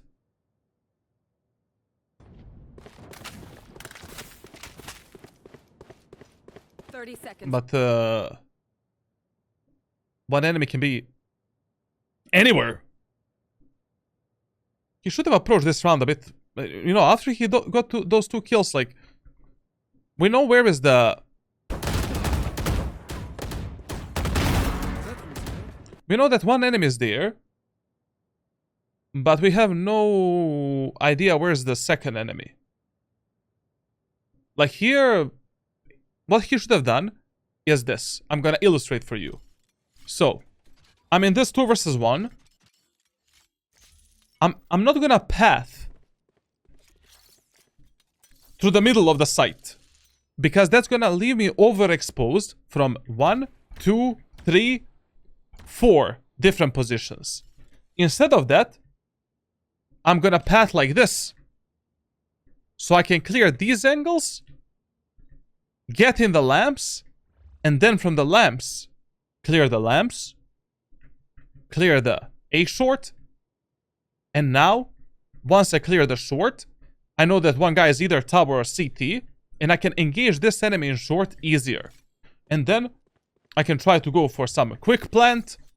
We resetted the trademark, so we can put it there, plant the spike, and win the round. Maybe. I have the spike. One of the biggest mistakes in this round is that he didn't reset the trademark. That trademark right now would be mega good. Mega useful. To give us the info about the enemies. Like, you need to reset the trademark when it's not useful anymore. Especially in the clutch scenarios. Nice. That was a good try. That was a good try. Okay, now we know that both enemies are CT. Yeah, fake again, maybe. Ay, ay, ay, ay, ay, ay. Ah. Happens. Oh no, he had the time to plant the spike, bro. He had the time to... What the fuck is this ending, bro?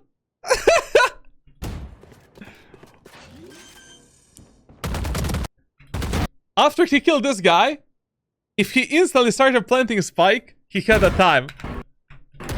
No, he doesn't have time, I think. Ah, unlucky, man. Ay, ay, ay, ay, ay. What a round, bro. Oh, we're holding the window push that enemies never pushed ever in this match. Love it. Love the reads, man. Very good reading of the game. Professional reader. Get out of my way. Oh, man. Mm-hmm. Ooh, look at that. And also, like, you know, let's talk about this now. So, what if your teammates are always losing 1v1 fights, and they're not good on the attacker's side? The best thing you can do is play together as 5. Push something together. Keep your teammates in check. Don't allow them to lurk, flank, and do some random shit alone. You know? Like, you cannot default on bind if your teammates are not good enough to default and take solo frags.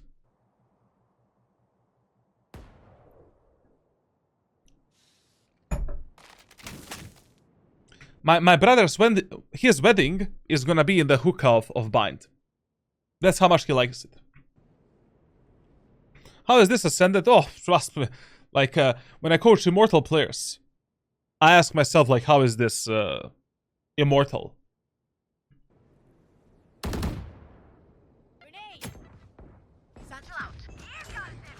Jet?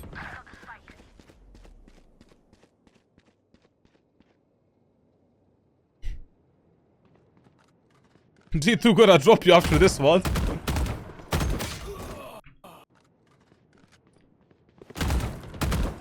Okay, this is actually the first gunfight that he lost because of his mechanical skill. Like, movement here was really disconnected from his shots, and we'll talk about the mechanics, about his mechanics at the end of this VOD review. This is literally the first gunfight round that he lost because of his mechanics.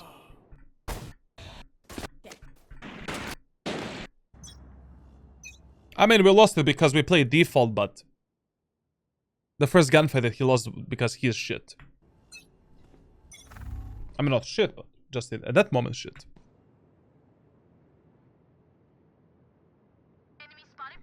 I would never in my life pick the A short area of the map and clear it like this. So, if I'm going in first and we're playing slow, I'm gonna jiggle peek everything. One by one, one by one, one by one. If my teammates wanna move it first, I'm gonna bait the shit out of my teammates, let them peek first, and then I'm gonna refrag them and peek with them. If we are pushing fast, jump spotting the enemies. You know. Also, if you need to peek first, use this teleport before the round starts, and then take this fight. You don't know if Charlatan is playing up there, if I'm there, if I'm here.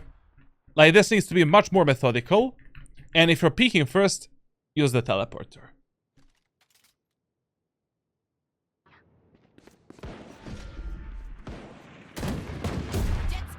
Okay, one enemy TP.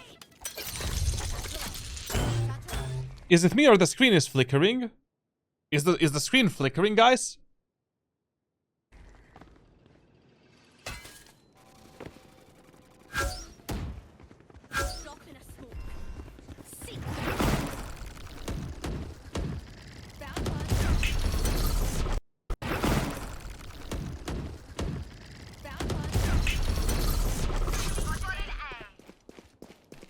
Not again.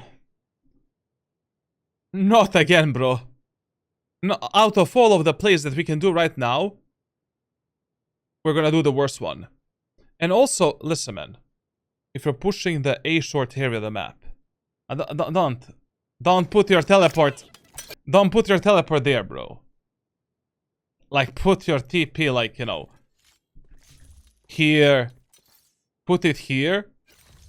And then we can push with our allies, take a fight, reset, and we're immediately there to fight again with our team. Fight with your teammates.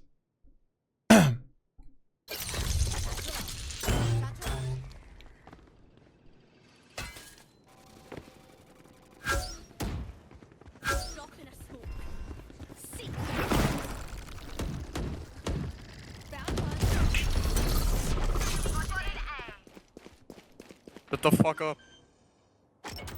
Nowhere to run! Nice chamber, nice.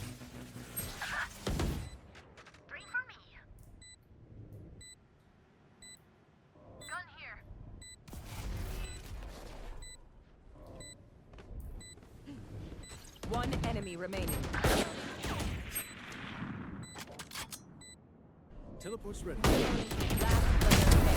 Okay. Thrifty. Ending of the round was like fine.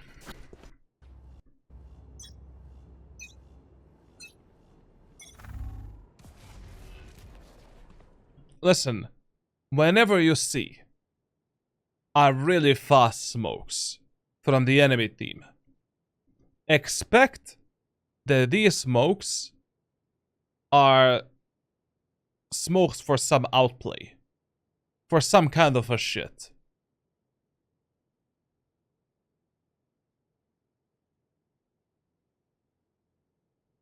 Like, expect that, you know,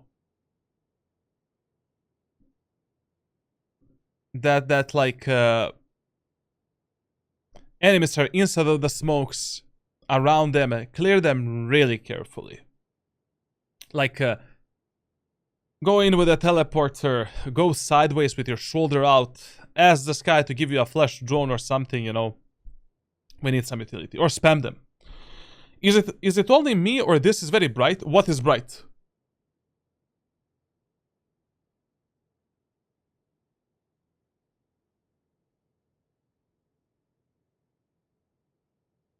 What's bright?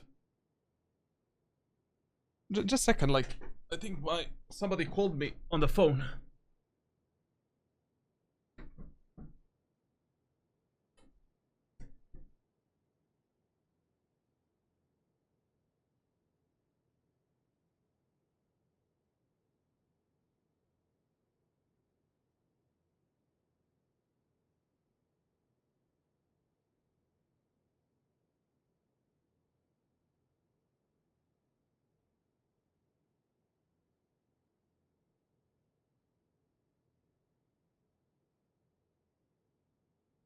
Never mind.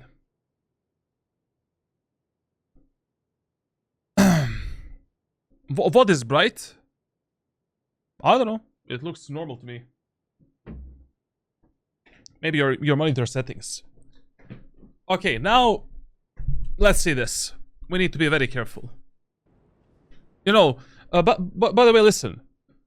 Especially with chamber, like your primary secondary weapon should always be shorty. Like you should carry the shorty with yourself on bind every fucking round. And this smoke here, I would actually clear with the shorty. No, Omen is there 100%, man. 100. There's no way. There's no way, bro. Ooh. Nice flick. You know, very good observation. But this is why, if you're peeking the A short area of the map first, use the teleporter close to the barrier and then go out. We were just a half a second late for that fight.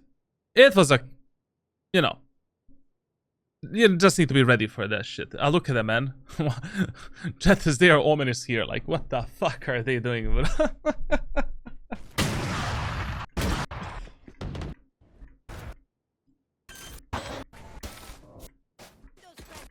Okay, last round. Thanks. No problem. Is you're the only one who's chill. What? I like these two. I don't want to talk about this anymore, literally. But there is no way that he... Man, no, that's the same mistakes. Let's move forward. No.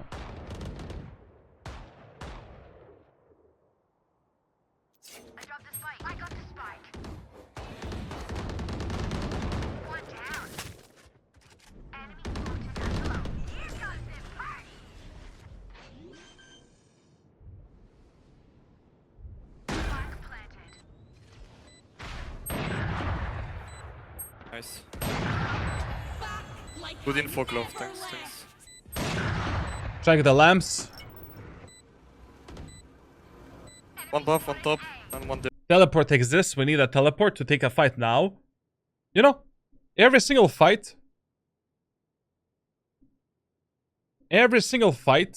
that you take with Chamber, not every, but 90% of us should be with your teleporter.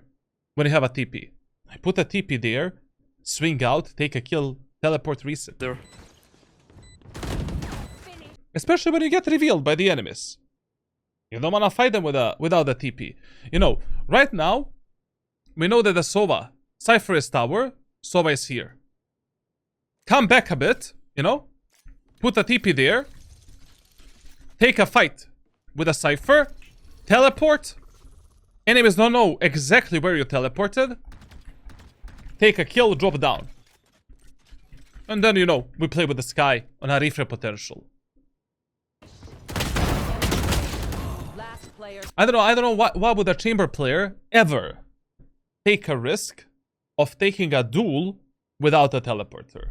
It just doesn't make any sense. Why would you do that? Literally. That's the whole point of the TP, man. The whole point.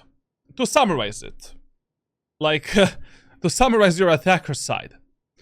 Number one. You need to play more with your teammates. Like, you're lurking, flanking, and holding the enemy's push without any previous information. In the matches where enemies are never pushing behind you. Like, there's no reason to hold the flank and lurk. If enemies already don't peek the long window or A short for like 8 rounds in a row. I mean, basically, you know, these two areas of the map. They're probably not gonna do it. The only thing enemies were doing was peeking us in A short and in the showers. So that is where we can maybe get some kills. Pay close attention on a distance between you and your allies. Play more on a refresh potential. You're playing bind wrong on a macro level. Apply the tips and rules that we talked about here on the attacker side. Take a look at my ranked playbook on a Discord server. I've fully explained in the jet guides how to play bind on a macro level. You know, what you should do and how you should play the map. Crosshair placement, verticality is, and verticality is kind of effing you up a bit. And also when you need to do some precise horizontal movements, like it goes like up and down. There is some trainings for that I'm gonna show you after we finish this VOD review. And yeah, of course, as always, a bit better and more meaningful utility usage would be appreciated. You know, using your teleports more to fight the enemies, using your TP in the spots where we can actually take a fight and maximize the efficiency of our teleports. Like, these are basically your main teleports that I will do on the attacker side of bind. That one there and this one right here. So basically, I don't think there is any other teleport on this map that I would use. And based on, you know, what we are pushing, how fast we're gonna take the fight with the enemies, like, depends which TP you should use. Let's see now what he's doing on the attacker side. Okay, now let's start with a defender side of bind with Chamber. So, first of all, a bit of TLDR, you know, how we play defense on this map. Number 1 priority, and your default bomb set is B site. Number 2 priority, A site. You always want to play B site in a first round, and in a second round, you always play B, unless enemies in the first round hit B, and you win that round. Then you play A site. On this map, you never want to, like, sell the choke points for free. Like, you always want to contest the enemies in one way or another. You don't need to die. You don't need to over-aggress the enemies. You don't need to commit too much to the gunfights with the enemies. But the bare minimum that you should be doing is jump spotting enemies here, holding a tight pixel angle here for information, jump spotting the enemies from the lamps, jump spotting the enemies from the showers, or holding a tight pixel angle in the showers. The worst mistake that you can make on bind is selling this whole area of the map right here to the enemy team without ever contesting them. Because every single choke point and every single main area of this map works in a favor of a defender side players. It's a heavily defender sided map. You want to play a variety of weapons on this map. Like, you don't want to play only a headhunter, vandal, and operator, and outlaw, for an example. Like, even if you're playing a chamber, like you want to play Bucky, Judge, Stinger, Shorty. Especially chamber is really good on bind, on a defender side, because of a variety of weapons that you can use. You're literally a John Wick. You know, at one moment of time, you have a headhunter, pew pew pew pew, killing the enemies in a long range fight, and then enemies are dashing in your face, you're pulling out the Judge, pa, pa, pa, you know? Then you go onto tower, use your ultimate as an operator, pew pew, 5 enemies dead. So like you really want to be a gunsmith like on this map with chamber, and you really want to pay attention what you should buy, when you should buy something, and stuff like that. Your primary weapons on this map should be like basically always carrying the Shorty as a primary secondary weapon. Stinger, Bucky, Judge, Outlaw, Operator, and of course Vandal and Phantom in the rounds when, you know, Vandal and Phantom are actually good for us. So that's like your primary weaponry. Like, map is a really claustrophobic map. Way too many close range and medium range gunfights. Bulldog is kind of like, meh. Bulldog is like, meh. You don't need it. Marshall is like, meh. You don't need it. Ares. Okay, Ares and Odin. I mean, you can spam some of these walls and try to get cheesy kills. But ultimately, like, meh. You know? So that's how your economy management should look like. Now, in the first round of bind, we always start and we always play on the B side. And in a first round, we're always gonna go for a classic pistol, Shorty, bait strategy with Chambert. So how does that look like? Basically, you place your teleport at the start of the round, either here or inside of the bomb site right here. Really up to you, you know? And up to what you think enemies are gonna do, like whether or not they are nading this, stuff like that. But in a first round, we need to gamble. Like, we can do this or this. I'm not gonna put my TP here because it's way too risky. I don't know how enemies are gonna execute the beast in the first round. Then, before the round starts, we drop the Shorty in the window right here. We buy the classic pistol, we buy a light shield, and 1 headhunter. Then, we drop a classic pistol as soon as the round starts here, and then we move into the window. Or you can stay with a classic pistol, it really doesn't matter. And you're holding this tight angle with a headhunter. Now, the whole point of this strategy is to make enemies think that we're not using a Shorty to kill them. So, we try to kill the first enemy with a headshot here, destroy the enemy's recon ability with a pistol, pick up the Shorty, kill 1 enemy, pick up the classic pistol, and get away from the window. It doesn't get more simple than that. You can also disregard the light shield, and instead of the light shield, buy headhunters.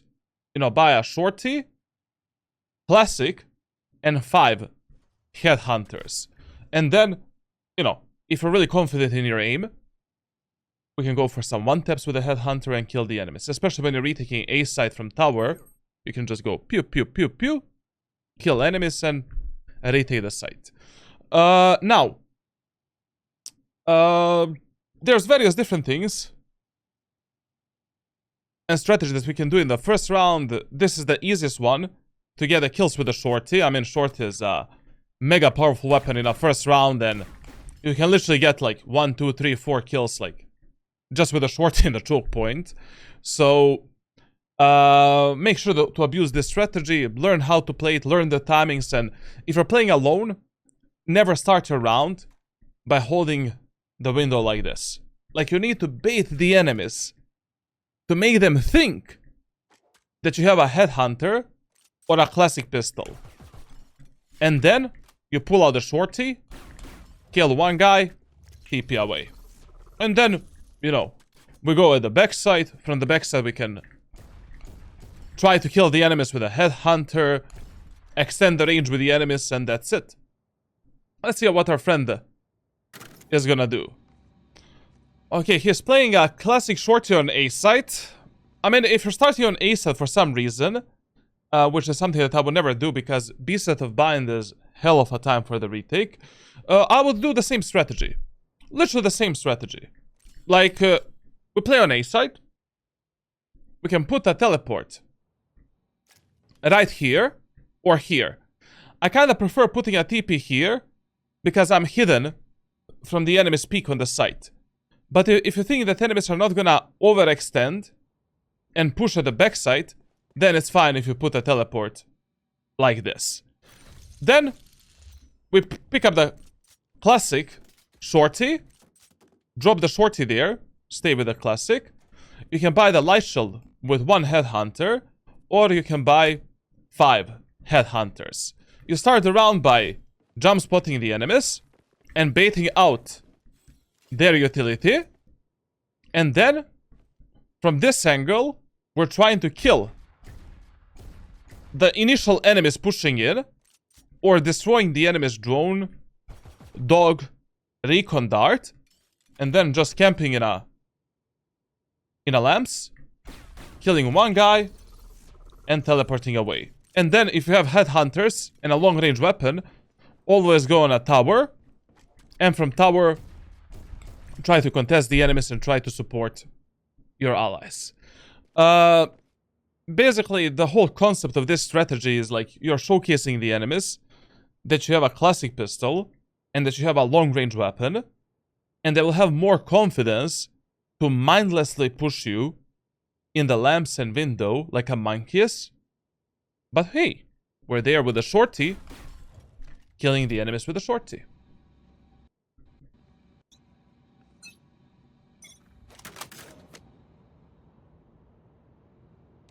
I don't know, man, like starting on A set in the first round of bind is just, it's such a bad idea, man. Because B set of bind is the hardest bomb set to be retaked in Valorant. It's really hard. And, I don't know, man. Like, I don't want to do that in the first round.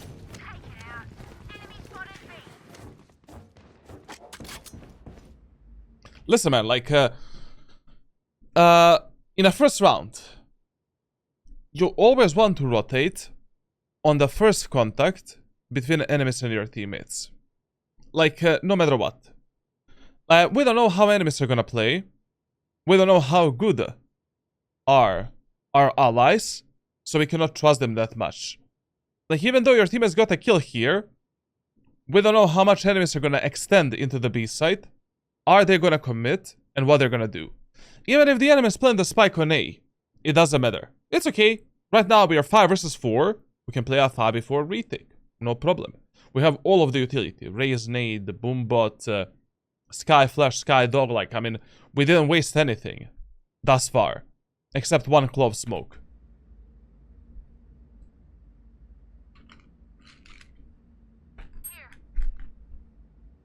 And especially when you're playing with this type of teammates that are not speaking, not communicating, like, and that are bad, rotate, my G. We need to rotate. We need to rotate. No, bro, like, you see 3 enemies on the minimap. Rotate.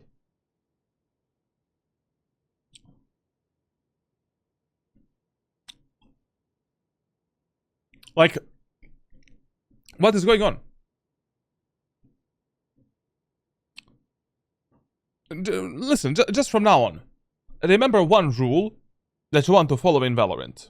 In a first round on defender side. On the first contact between enemies and your team. Rotate as fast as possible through the shortest and safest route possible to support your allies. Period. In a first round, a refrag game is very important and playing together with a team. Even if you're playing a 5v5 retake, it is still better rather than trusting your allies to defend the B site right now. And we might end up in a 1 versus 2, 1 versus 3 situation. Teleport's ready. One enemy remaining. Okay. Spike down B. Okay. This time the trust paid off, but don't do this in the first round. Like, it's not worth it. Do we prioritize the shortest route or safest route? Shortest and safest route. Like, if you have 3 routes, choose which one is the safest, and out of these safest, choose one that is, you know, shortest. So basically on bind, you know, in a first round, I will never go behind the enemies. And I will never use the teleport. It's not safe. I will always rotate through the CT, and that's it. That is the safest and shortest route on bind, unfortunately. But if your teammates have the control of the window or the control of the showers, then the shortest and safest route is changed. It's a TP. So then you should teleport. Otherwise, no. Now in the second round, like, because we won the first round on B side, this is the only time when in the second round we play A. So playing on the A side is really good. The position that he's playing is fine. You know, we're using an off angle to try to kill the enemies. But I would still put a teleport, you know, up here. There's no reason not to play with it. Like, let me show you one really good, really fucking good strategy with chamber. So, you want to play snipers, like on top of the truck. You know, you want to play the snipers there. Put your teleport right here on tower. Ask one of your teammates to boost you on top of this box. Like, all your teammate needs to do is crouch and walk underneath you, and you're pressing the jump key with a crouch. And you're slowly gonna get boosted up here. Then we can hold this angle right here. Take 1 kill, and you're instantly on tower, reloading the outlaw, and you're ready for a second gunfight. And enemies will not expect you on tower. Most players are gonna expect you teleporting in the city there. Like, this is one of the best TP play. Not the best, but it's a really good TP play, like, essentially. And with this teleport, you know, you can play around. Essentially, like, you can also play maybe an overexposed position like this, an off angle like this. Try to kill enemies moving through, you know, A short and showers. And then teleport back. Then, another TP setup that is also good is putting a teleport all the way here. On that position.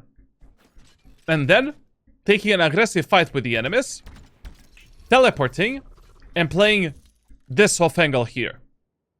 Just a small fight. You know, 1 bullet, burst fire, drop down with a knife, and now we lock down the showers and this area of the map. And we slowly rotate towards the backside. I'm using another off angle. Then, like, but that's basically the most important TPs that you want to place. Another setup that I really like is, for an example, placing a teleport here and then getting on this position. Just this jump is a bit hard. You know, you need to practice this shit. And I miss it like usually like 9 out of 10 times. But it's a really good setup, like if you can manage to hit that jump. Because then, from like this position, we can take the first fight and teleport for a second fight from top of the truck. Take another fight, go down.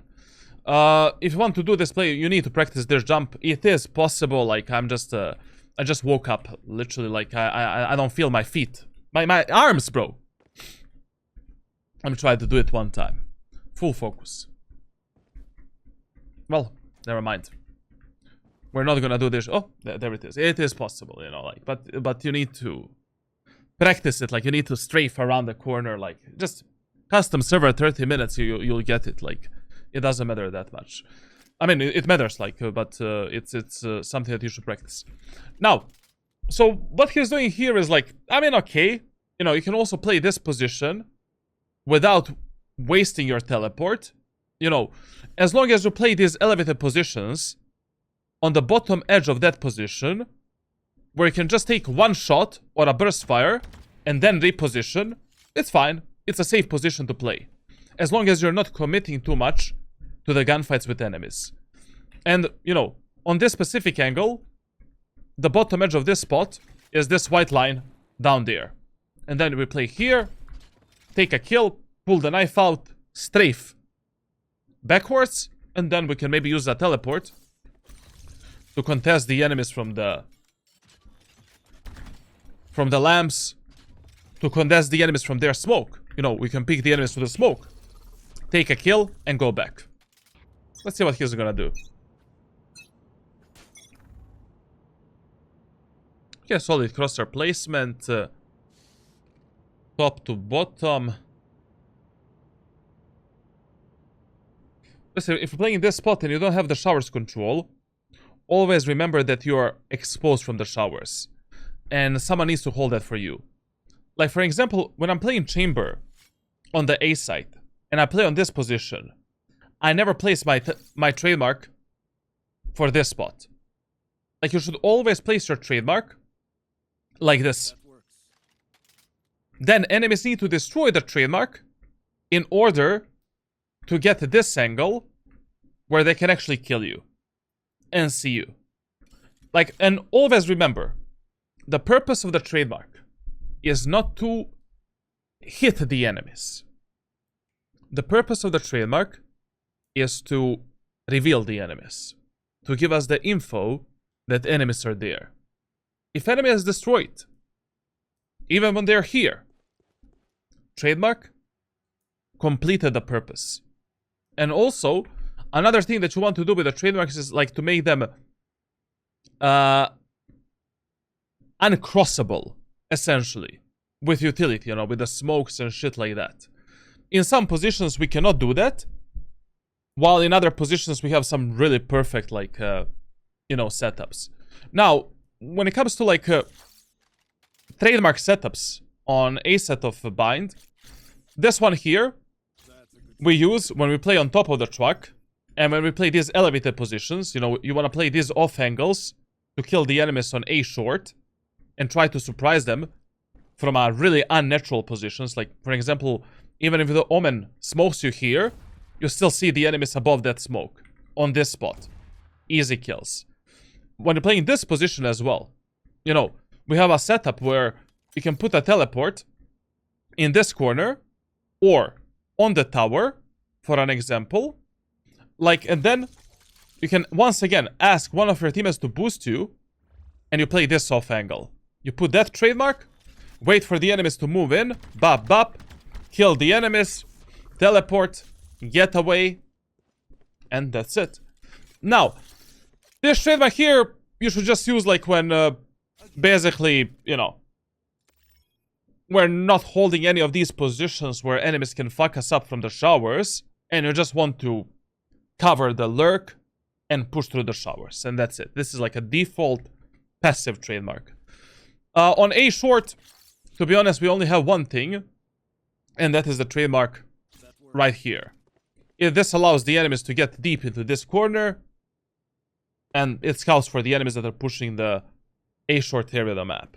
You can sometimes switch it up and do the trademark like this. If enemies are dashing or satcheling here. And then when they get hit by the trademark, we can peek out with a shotgun and kill the enemies. For an example. Now, on the B side, the most common and default trademark should always be the trademark either on the right side here or on the left side right here. I kind of prefer the... I mean, it really doesn't matter. I prefer the left side, but it really doesn't matter, like, where you place the trademark. This is probably a bit better because enemies need to peek really, really deep in order to destroy this trademark. They're always gonna get scouted, you know? They need to do this. Now, for the B-long push, there's nothing to really think about. Like, it's just this one here, and that's it. And sometimes, when you notice... So sometimes when you notice that, like, you're rotating a lot from B to A, and enemies like to lurk on B side a lot. What I like to do is a trademark right here.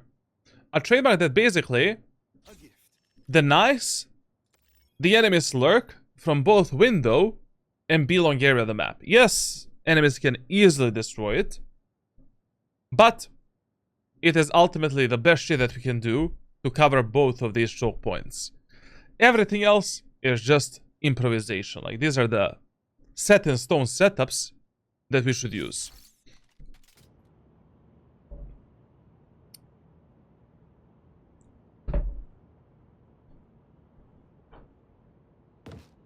Okay, very good that he dropped down, actually, like...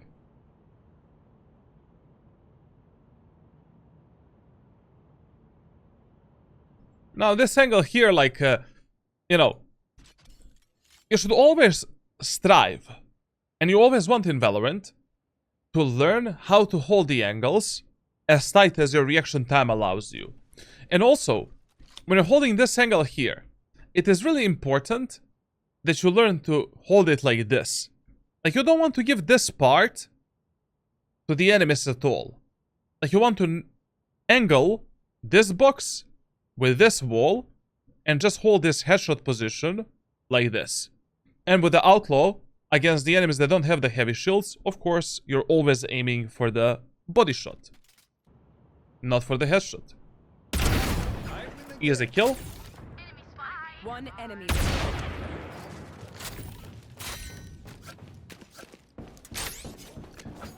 I hear it was a bit stupid, like this rotation that he did. You know, after that kill on Clove, on Reyna, sorry, in the showers, we gave the enemies way too much space to lurk into A site and to potentially backstab us and Raze. After that kill on Reyna, the only thing he needed to do is silent, you know, silent jump spot. Let's just do this. Come here and do that. How do you do a silent jump spot? You press crouch, you jump, and then you release the crouch in the middle of the air. And that's it. You don't need to do anything else. Aha, Cypher is there. We have one bullet in the outlaw. Get him out of the server. Like, you don't want to sell this type of information, you know, this type of map control to the enemies. Especially not in eco rounds when enemies, I mean anti-eco rounds, when enemies are eco. Because God knows what enemies are gonna do. And how aggressive, I mean, Cypher is alone. If I was the Cypher, I would try to go for some crazy play here and then maybe try to get into the bomb site. Especially after this second shot. Okay, but he just went back, I guess. Okay. Now, listen, if you play in a second round Outlaw, in a third round with Chamber, what you should always have is, like, you always want to hold around 4 headhunters with you, like 4 bullets. And if you are playing Outlaw and Bind in a third round as well, like you save the weapon from the second round, always buy the shorty. Switch your Ghost for a shorty. It's a very claustrophobic map, and it is just stupid, you know, to not use a shorty to kill the enemies and to trade yourself for kills. Now, in this round, playing B set is a good game decision. You know, in the first round, enemies went B. In the second round, they went A. So in this third round, chances are really high that enemies are going to go B again, following the AB rule and rule of fear. Now, the setup is like, it can be better. Like, look at here for an example. Like, you want to peek the enemies in B long area of the map. And you want to do some passive teleport back towards the elbow. Why don't you use the teleport up here? You know. What's the problem of using this teleport instead of using this one here? Because once we teleport there, you know, we're going for the aggressive peek. We have this setup. We have a trademark there, TP there. You want to go for aggro peek. You take a kill or shoot one enemy. You teleport away. Voila. Now you're on a really good off angle, which we can use to maybe kill one more enemy. And then we drop down and play passively. But why would I teleport immediately into the enemy smoke when I go for this type of a peek? It just doesn't make sense. Also, you know, I don't know, like you always want to maximize the efficiency of your utility as much as you can. You know, like if you can teleport back onto some elevated position and surprise the enemies from that position, do it. You know, for example, you're defending the C set of Haven. Like, you want to start the round on some lower ground by holding the angles in a proper way, and then put a teleport here, and then from all of these positions, we can teleport up there, and then from the elevated ground, surprise the enemies with another pick, try to get a kill there, and then we drop down, and then we play in a default way.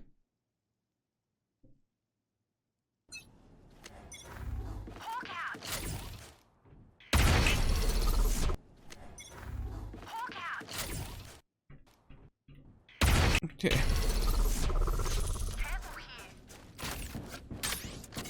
It's too long, that Reyna.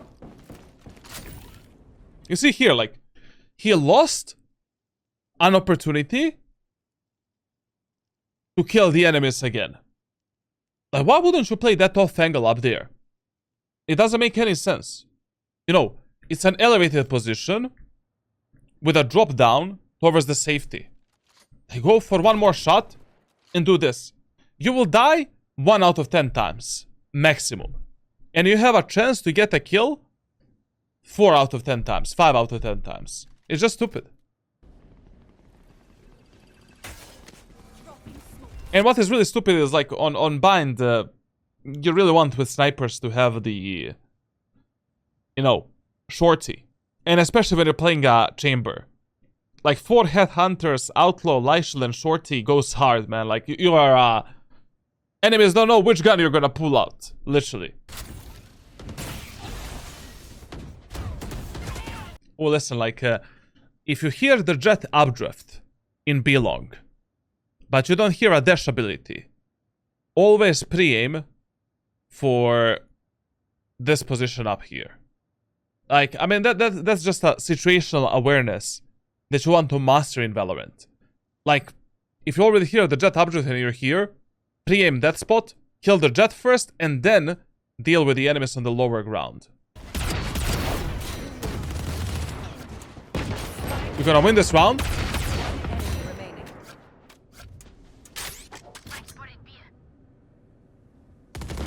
Teleport's ready. Okay, okay. Now, this is why Outlaw is mega fucking powerful. Because if you win the first 3 rounds, then we get another 4th round for free, basically. Like, in this round, once again, enemies are eco hull buy. And essentially, like, we just need to go for the body shots to kill the enemies. Now, on bind, you know, your eco hull buy weapons should usually be Stinger, Judge, Bucky, and Outlaw. Depending how you want to play and which agent you're playing. Outlaw with a chamber on this map is fine, as long as you combine it with a shorty and headhunters.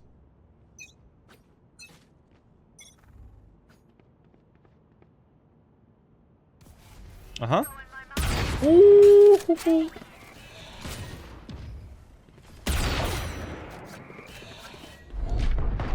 Enemy spotted A.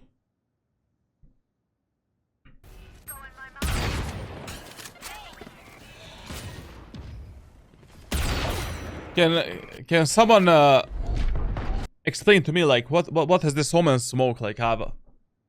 Is this some new Omen tech that I'm unaware of? Like Ascendant, like no, this is like an Ascendant immortal smoke. Enemy spotted A. Listen, man, like I mean, if you already get sorry, my bad. If you already get on this position with a teleport, and you don't use your teleport to TP away from this spot, use a TP for an aggro peek. Fight the enemies. You know?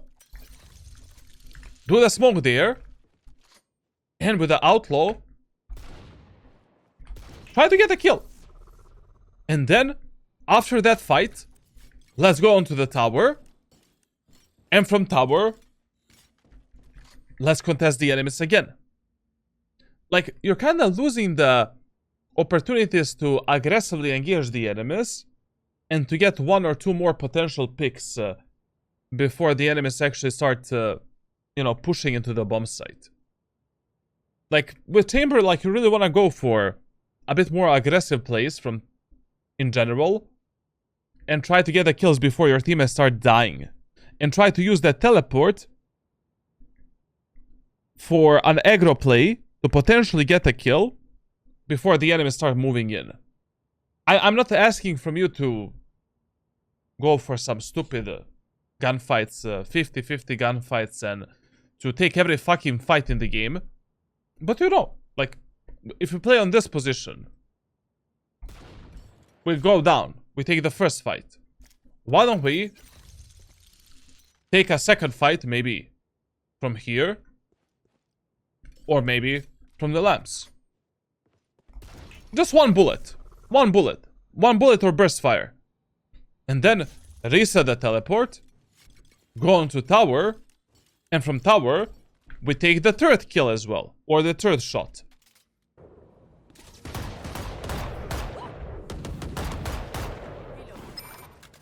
There they are. And here, for an example, you know, we would have killed that jet if he actually played in the lamps.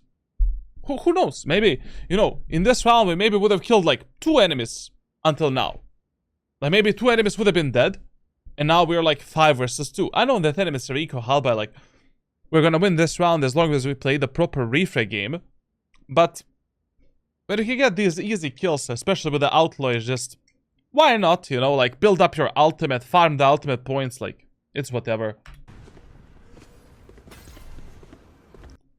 And this angle here, I will never in my life hold in this way. Ever. Like, you always want to narrow the angles in a way where you can quickly hide after you take the initial duel with the enemies. So you want to take the first duel, the first bullet, or a burst fire. But you don't want to commit too much. Like, I would hold this lamps area of the map like this. Enemies are in a huge angle perception disadvantage. Like, this is an easy kill with operator or outlaw. And if I miss the shot and enemies are pushing me, done. GG. Short is there. Ooh. I don't know, this was not a good idea to change that position. Because enemies have the lamps control. Your raise is at the backside. We need to hold the lamps for that raise. Like, I mean, right now, you put your raise in such a bad position. Like, God knows what she's gonna do. I mean, she does have a lot of cover. But we kind of sold the backside for nothing. Now, you know, remember one tip, like, every single smoke on A tower is a bad smoke. Like, no matter how we place this smoke always have gap here and here that we can use to peek the enemies and kill them. Like, the only good smoke on tower is a one-way smoke from Omen. But I never saw anyone using that smoke except myself. So, you know, right now what he should do is like put a TP, go for a Pikeroni, support the Razoroni, try to get a kill, and that's it. Why Headhunter? Like, I mean, brother, if enemies don't have heavy shields, you know, and you have the Outlaw, like, let's play with the Outlaw. I mean, enemies are playing an Eco Halba around, they don't have money to buy heavy shields. That could have been a kill. That could have been a kill with the Outlaw. I mean, it's easier to micro-correct.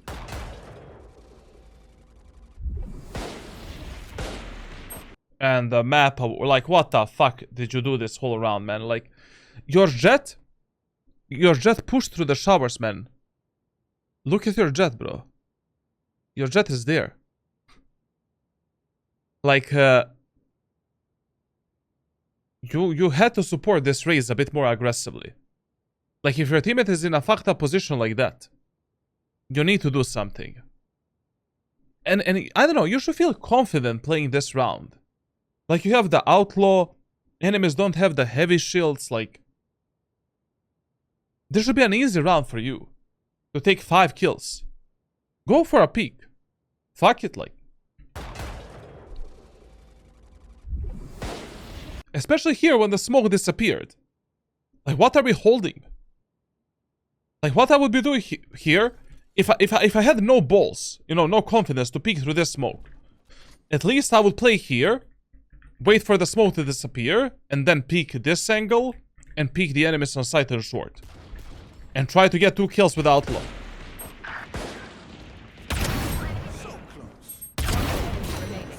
Spike down A. Last player. What the fuck, bro? Like, I don't know, man. Like, you have a... You know, on attack, team play was one of your main problems in how you play the map on a macro level. On defense, you have the problem, like, with these micro decisions. Like, what are you doing, man? Like,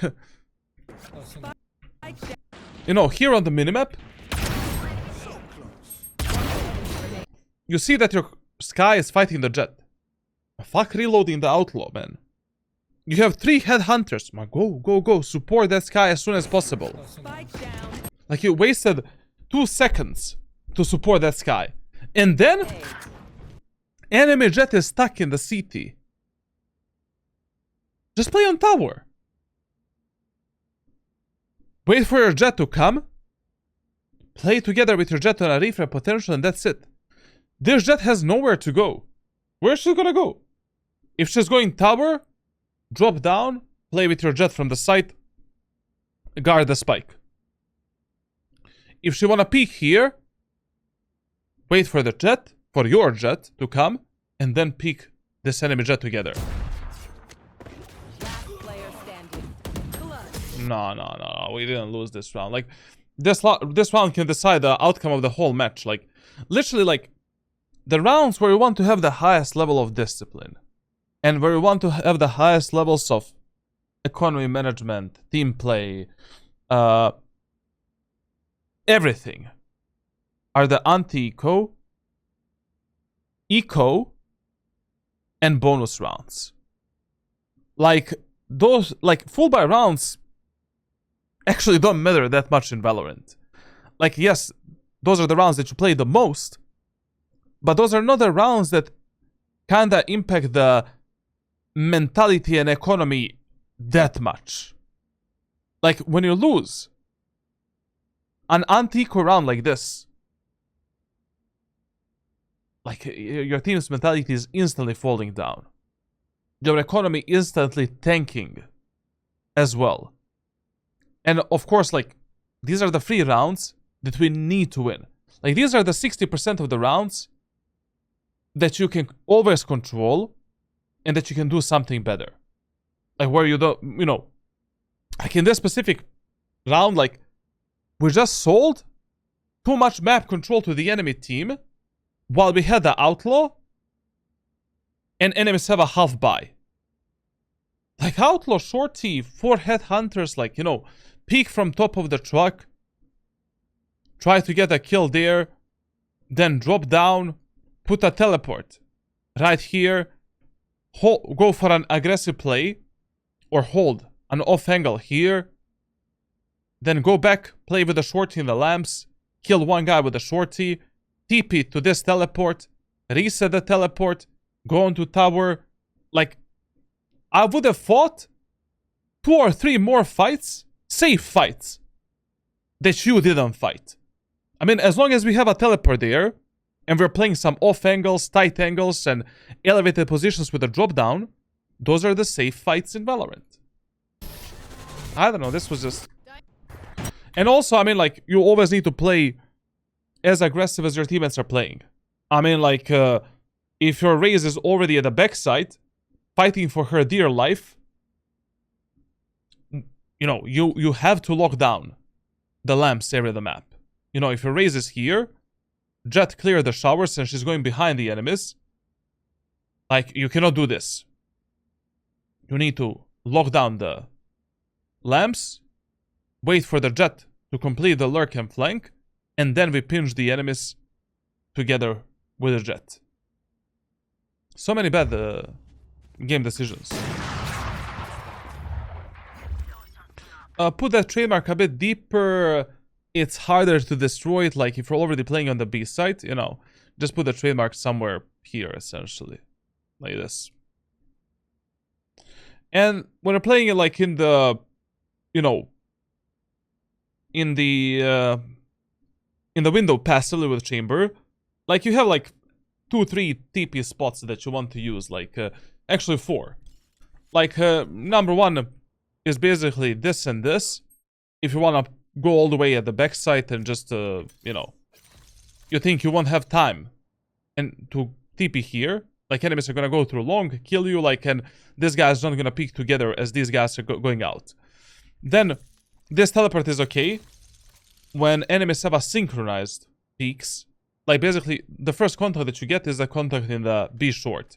Then we can take that teleport, try to get 1 kill. We can also play an off angle like this and try to get a kill from this position and then TP away.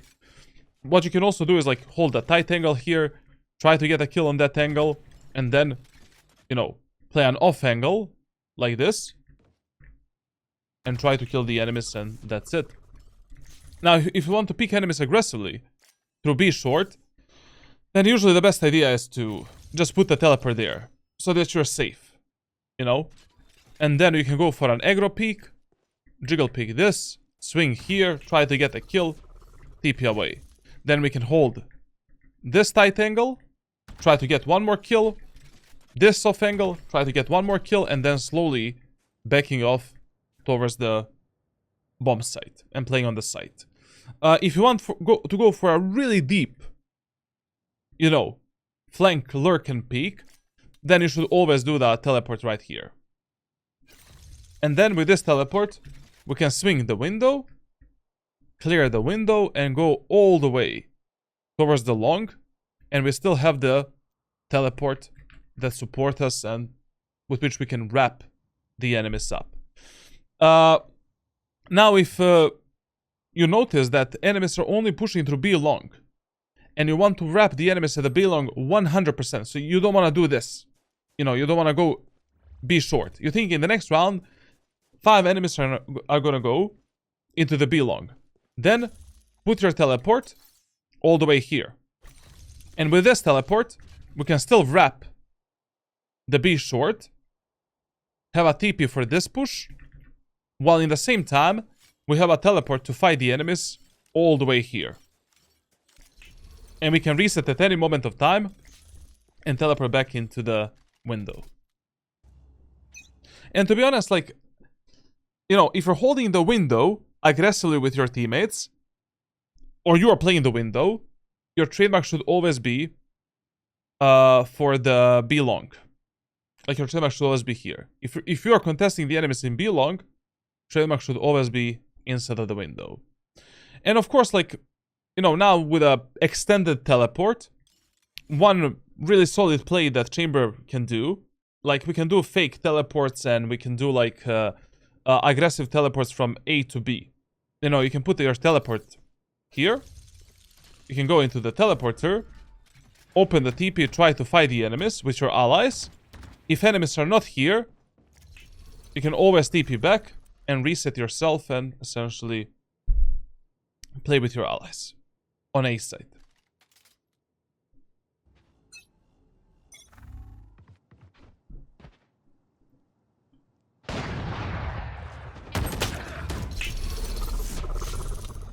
Listen, man, like, okay, like this was all fine.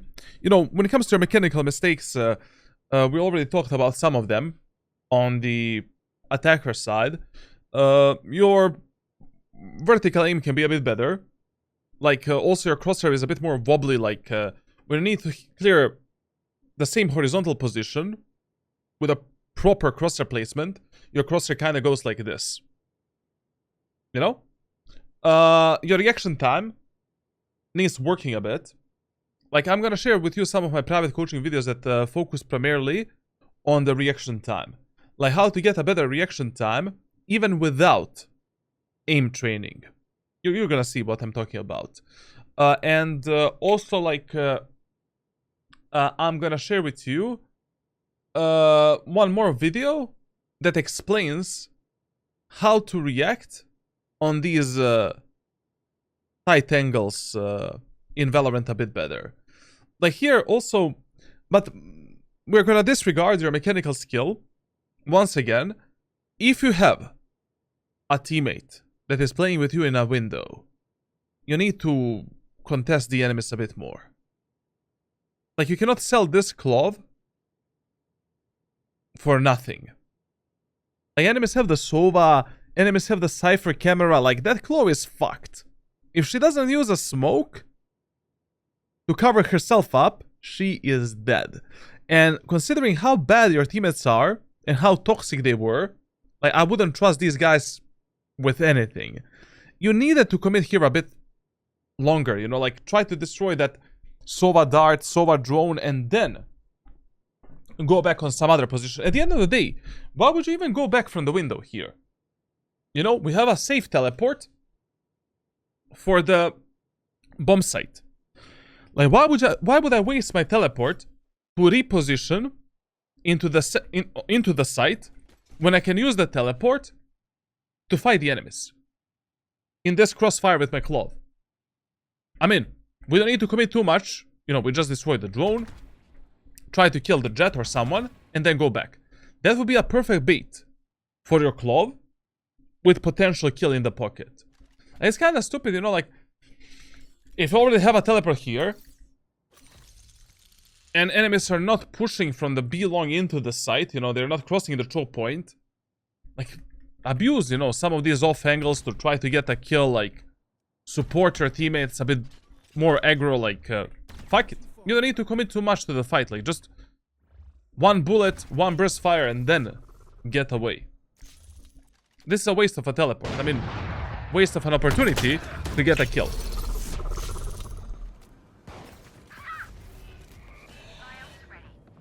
And always, like, if you're holding the window, trademark should be for the B long. Always.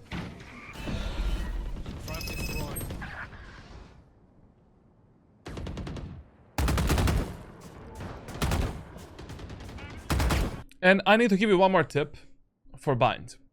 On B set of bind, fighting aggressively for the window control is far more important than fighting for the B long control. Because the B shore control allows your teammates to use a teleport and to support us on the B retake as soon as possible.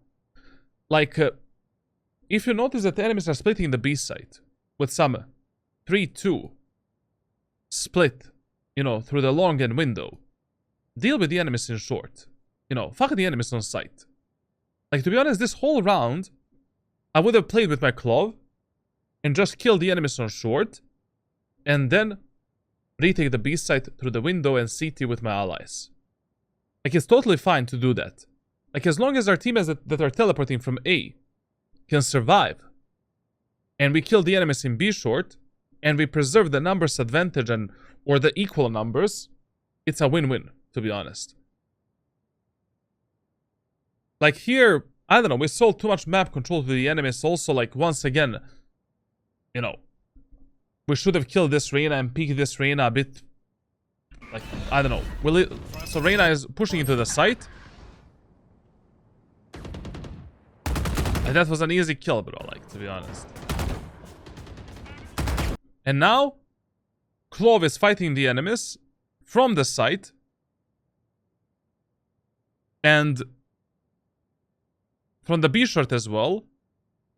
We need to fight aggressively. We need to support that Clove. I know exactly where you are. One long.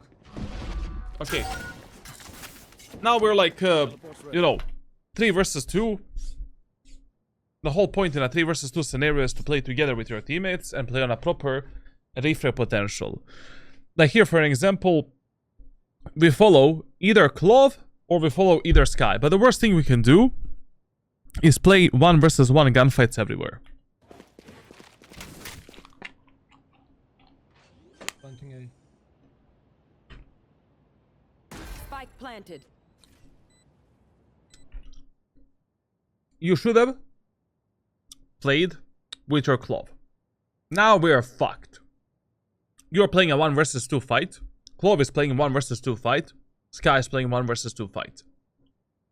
Like in these retake scenarios, when you're 3 versus 2, you need to pinpoint one ally with which you want to play. Like ally that is either closest to you or ally that has the highest chances of dying. Or that is doing something useful. But this is the worst case scenario that can happen. Literally the worst. Literally the worst. Like 3 versus 2 rounds, we cannot play like this. Like remember one rule. Like when you have a numbers advantage, true numbers advantage, you know, 5 versus 1, 5 versus 2, 5 versus 3, 4 versus 3, 4 versus 2, 4 versus 1, 3 versus 2, 3 versus 1, and 2 versus 1. You don't give a shit where enemies are gonna plant the spike. You don't give a shit where are the enemies in general. You don't give a shit about the map control. The only shit that you give about is what are your teammates doing, trying to compensate the mistakes of your teammates, and using their lives to fight the enemies together.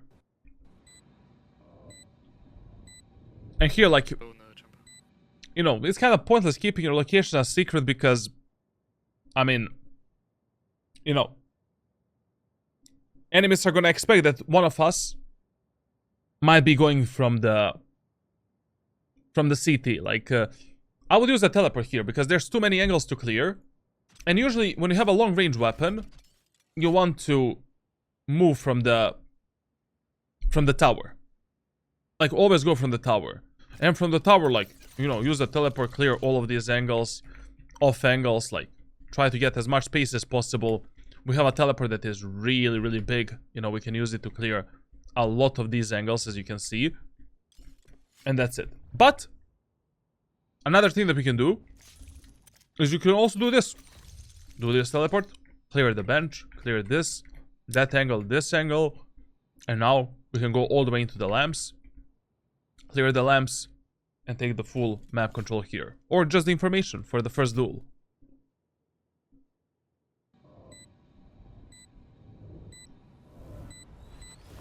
Oh, nice bug. Last player standing. Never mind. Okay, Cypher is in the showers. Omen is A short. Ooh, nice smoke.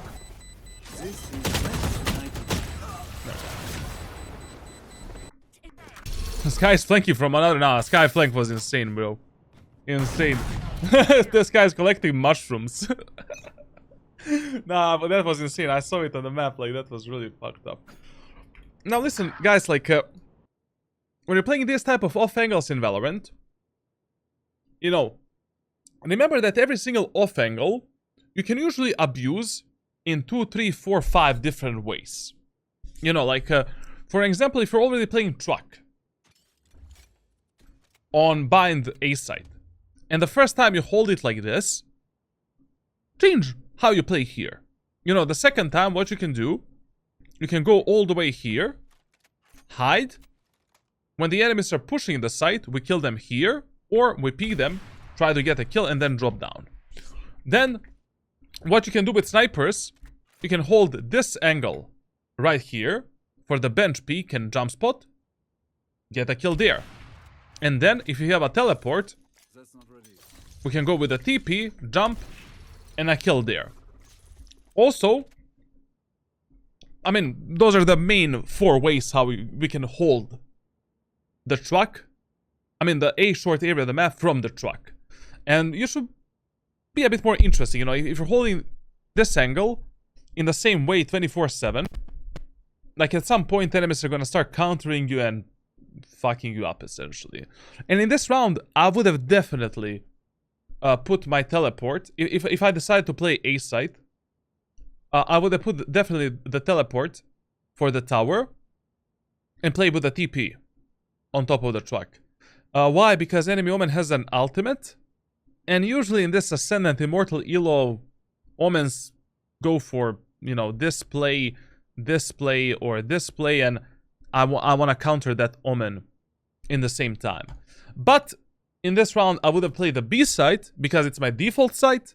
We have no idea where the enemies are going to go next, and we have no idea what enemies are going to do next. You play B site.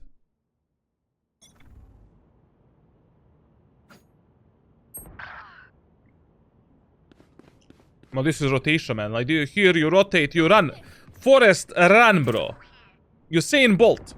Brother, after that death of Clove, I would turn into a Nigerian prince and go for a, you know, the fastest man in the world. Like, I'm out. Like, you know, we need to run. Like, this is your call to rotate. Like, on bind, as soon as one of your teammates dies somewhere, you need to make some kind of a move. Either take more space behind the enemies, or start a fast rotation. If enemies are here, you rotate. If enemies are here, you rotate. If enemies are here, you rotate.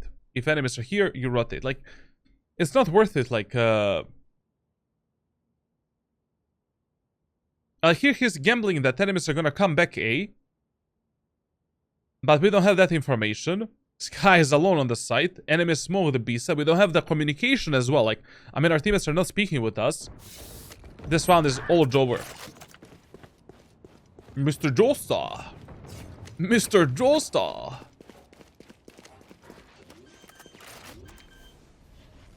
Go ahead, Mr. Joestar. Spike planted.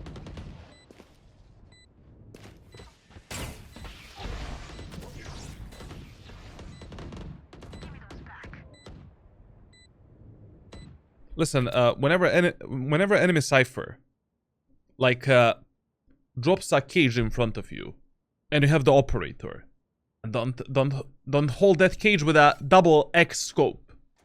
You know, expect that maybe that cipher is gonna go for some bonobo play. That he's maybe gonna peek you. Like, if this, so I would be holding this angle with double X zoom, and I'll be clearing all of these angles with a double scope. And then using 1x for this, 1x for this, double for this, 1x for this. But if there's a cipher cage in front of me there, I'm holding it with 1x scope and waiting for the cage to disappear. And expecting the potential push and peek from the enemy cipher. And, of course, then we're using the teleport and going for an aggro play, an aggro clear.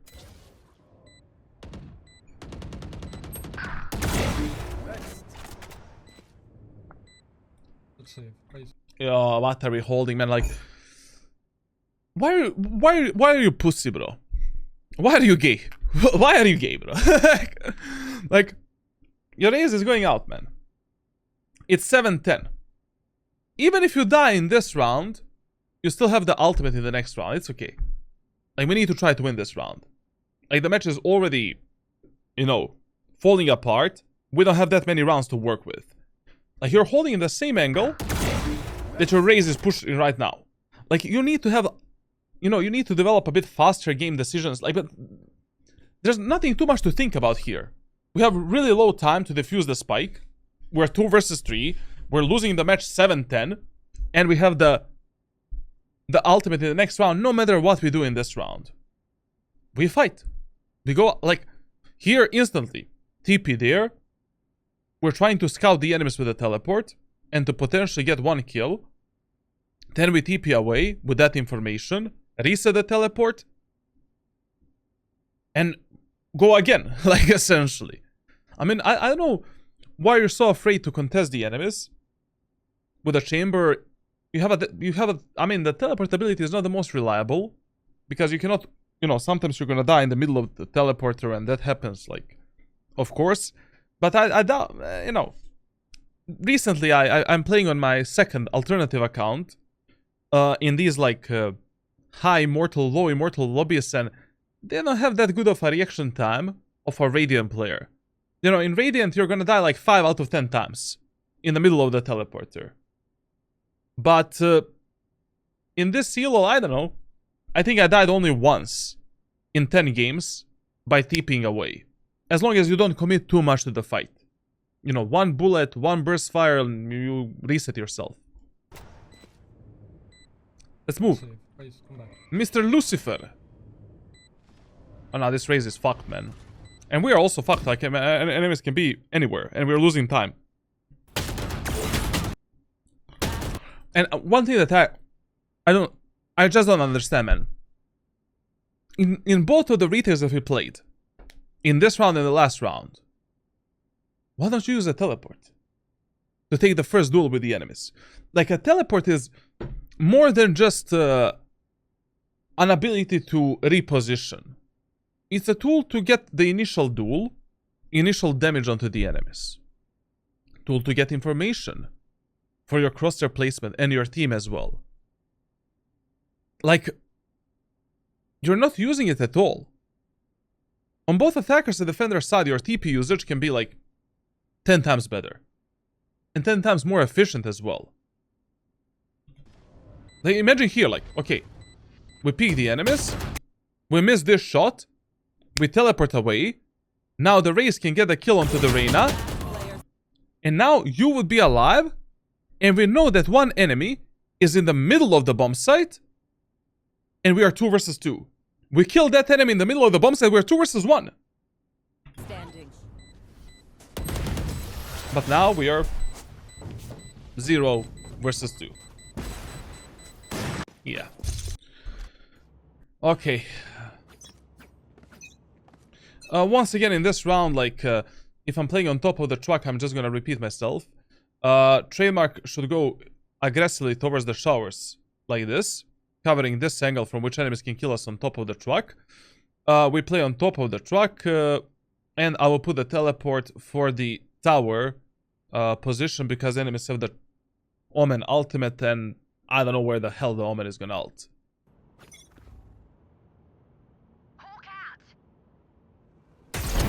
Nice shot, nice kill. Very good kill. Go tower, like, what's the problem, man?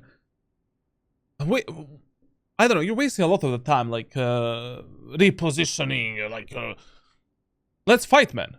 We have the ultimate, we have the teleport, like, what the fuck? Why are you going back on the site? Always remember, like, every tower smoke is a bad smoke. You can always peek, you can always get a kill.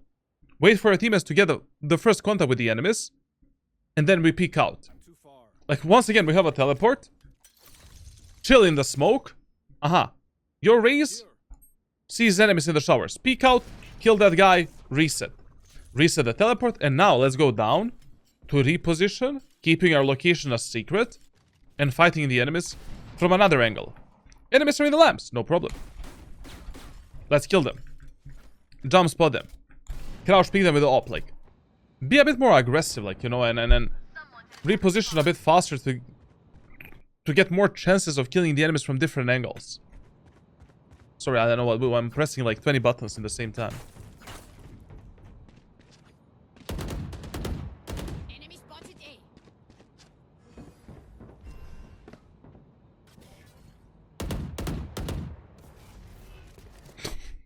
I don't I just don't understand that smoke, man.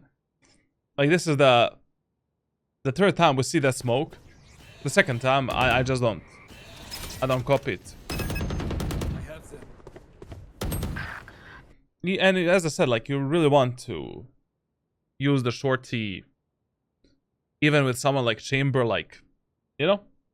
It's just a good fucking weapon. And once again, when he was coming back onto the bomb site, he should have used a TP here, or a TP here, and then, you know, hold this angle. And, you know, we can hold this position, get a kill, TP out, go on tower, position on tower, take another kill. Like,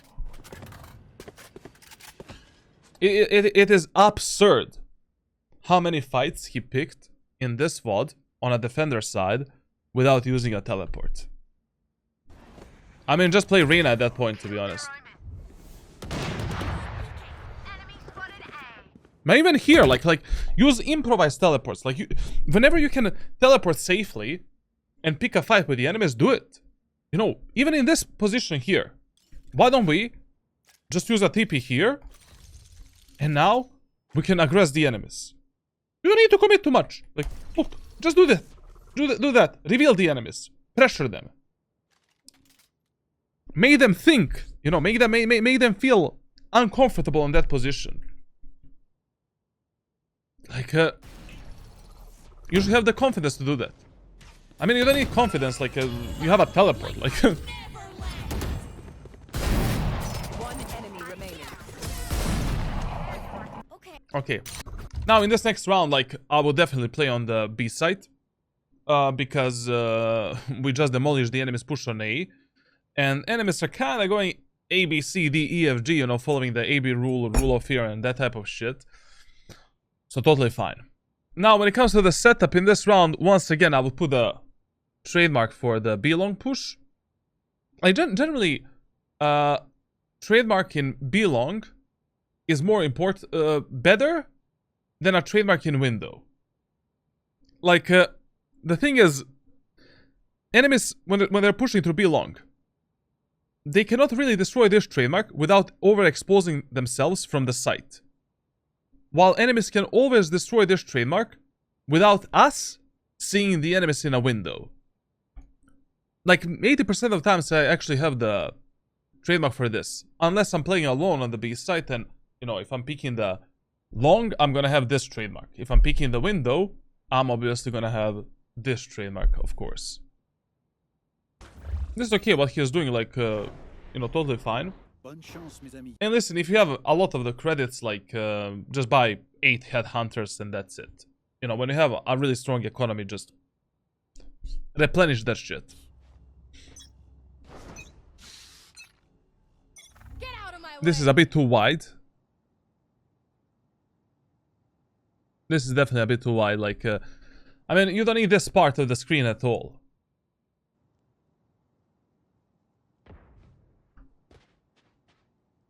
You know, when you're holding these tight angles, basically, so when you're holding tight angles with operator, like, you want to hold them as tight as your reaction time allows you. And you're always holding the enemy's wide peak and a fast swing. Like, you're not holding the enemy's jiggle peak. So, if this is your reaction time, you know, you can react on enemies doing a fast swing from here to here, like in this corridor. You can take this kill like 3 out of 10 times. Your crosser should be here, ready for the wide swing. And you're doing micro corrections for a jiggle pick. For an example, I can take this kill 3 out of 10 times. And you see it a lot of times on my streams, basically. Like, I hold this angle a lot with operator. Like, this is my reaction time for an example. So Lucifer, you know, like, if you already want to hold it this wide and you're placing the crosshair here, that means that you don't need this portion of the screen at all. You're just unnecessarily overexposing yourself to the enemies. Narrow down the angle a bit more and then place your crosshair here. If enemies are going for a wide peak, just on the first pixel, bam, kill the enemies. If enemies go for the jiggle peek, micro correction, kill the enemies, and that's it. This is better now. He actually corrected himself, like... Spike planted. What the fuck, bro? Like, enemies planted a spike on A site, and we got the zero info. Love. European Ascendant and Immortal Elo is one of the best. One of the best. If not the best in Valorant. One enemy remaining. Okay, that was a fast round.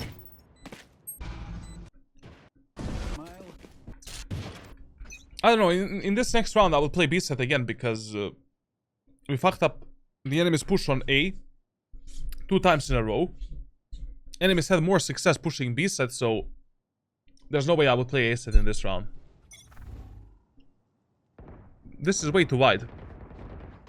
But, you know, when you're reading enemies on a defender's side, you always want to ask yourself, what are enemies doing on a macro and micro level? Like, macro is like how enemies play as a team. You know, do they play together as 5? Do they like to rotate? Do they like to fake a lot? What type of utility? That type of shit. You know, in this specific game, on a macro level, enemies are only playing together as 5. And sometimes, when they get stopped at the choke points, they use a TP to go on the opposite part of the map. Since they are pushing A site in this round, it is fair to say that they will probably try committing to that site. So I will be playing a mega fast rotation here. And on a micro level, you're just tracking, you know, like, do they have anyone that likes to lurk, flank, what type of utility user they're having, like, what type of arrows, smokes. Like, I mean, considering what type of smokes this woman was doing, this match should have been really easy. Because with the operator, you know, they have so many gaps when they're pushing A site, it should be mega easy to kill them. I don't know here, man. Like, you need to move, bro! Never mind now that 2 of your team has died, like...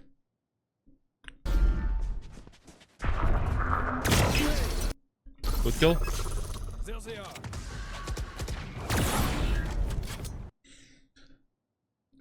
You need to start using shorty more as well. Like, brother, enemies are pushing close into the bomb site.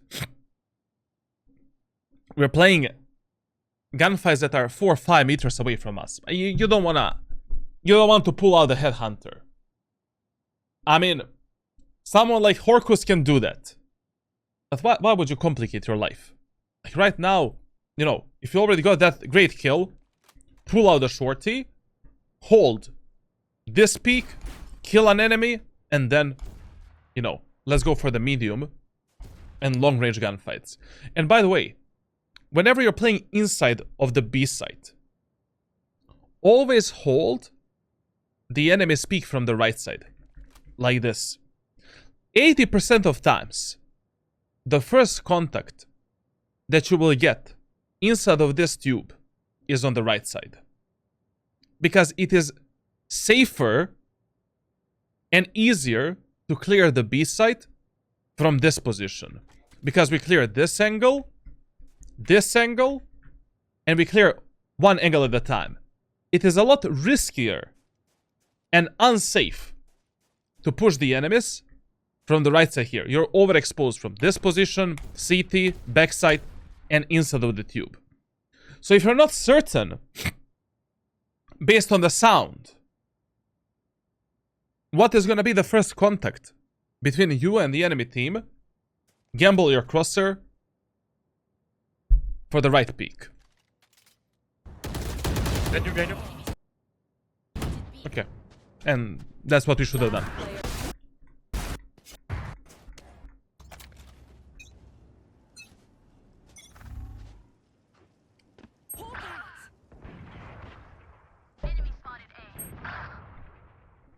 I know exactly where. Wait.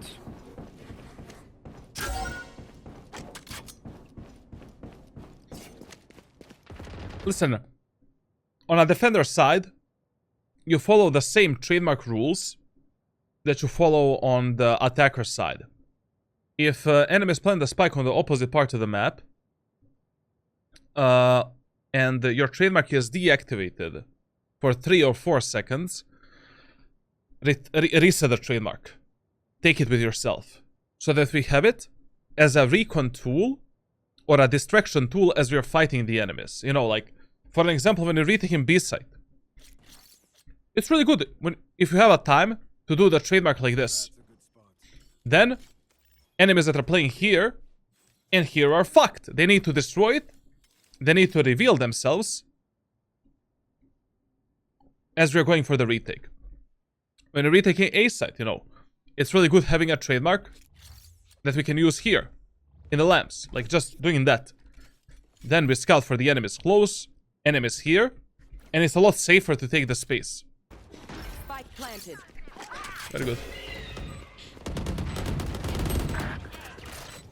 Very nice one HP. Heal.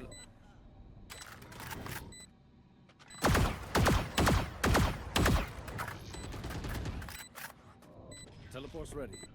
Once again, like like, I mean, this is a criminal gameplay. Like, Lucifer, you should be locked down. You should be disallowed to play Chamber ever again. You have a teleport. I mean, use it. You know? We have plenty of time to defuse the spike. Use it. TP will give you a confidence to clear the angles a bit faster. To take the initial contact with the enemies, like.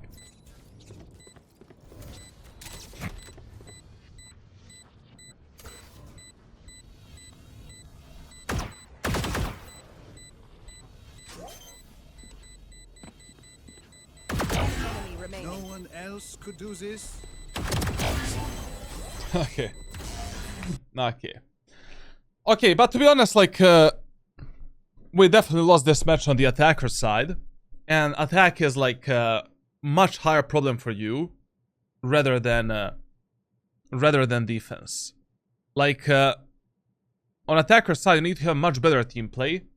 You need to start doing the plays based on information that you have, not based on your feeling. And, you know, we discussed a lot of the problems that you can fix. I'm not gonna go way too deep into how to fix them. Like, after this VOD review, I'm gonna share with you through private messages one training that you will do for 3 months for map awareness and other shit that you're doing in this game. You will get private coaching videos for reaction time, private aim training as well, for all of the mechanical problems that we've seen through this VOD review. And you will also get, like, the videos that are gonna explain a bit better to you how to read the game, how to read the enemies, and how to adapt yourself to different type of teammates. If you don't improve after that training, and after implementing all of the tips and rules from these videos, then you should uninstall the game. I'm just kidding, of course. Like, we'll see, like, what you should do next. Okay, guys. That's gonna be it for now. Like, I need to go to the trip. I'm already late, like, 3 hours. I should have gone on mountains 3 hours ago. And I'm here doing the VOD reviews. A dedicated coach. Make sure to subscribe. Leave a like, leave a comment. Join my Discord server for coaching and giveaways and all of the good stuff. All of the good stuff is on the Discord server. I'm streaming every day, every business day, from Monday to Friday. Yeah, you can catch my live streams and live VOD reviews and stuff like that, and me raging and being depressed sometimes from Valorant. You know, custom community.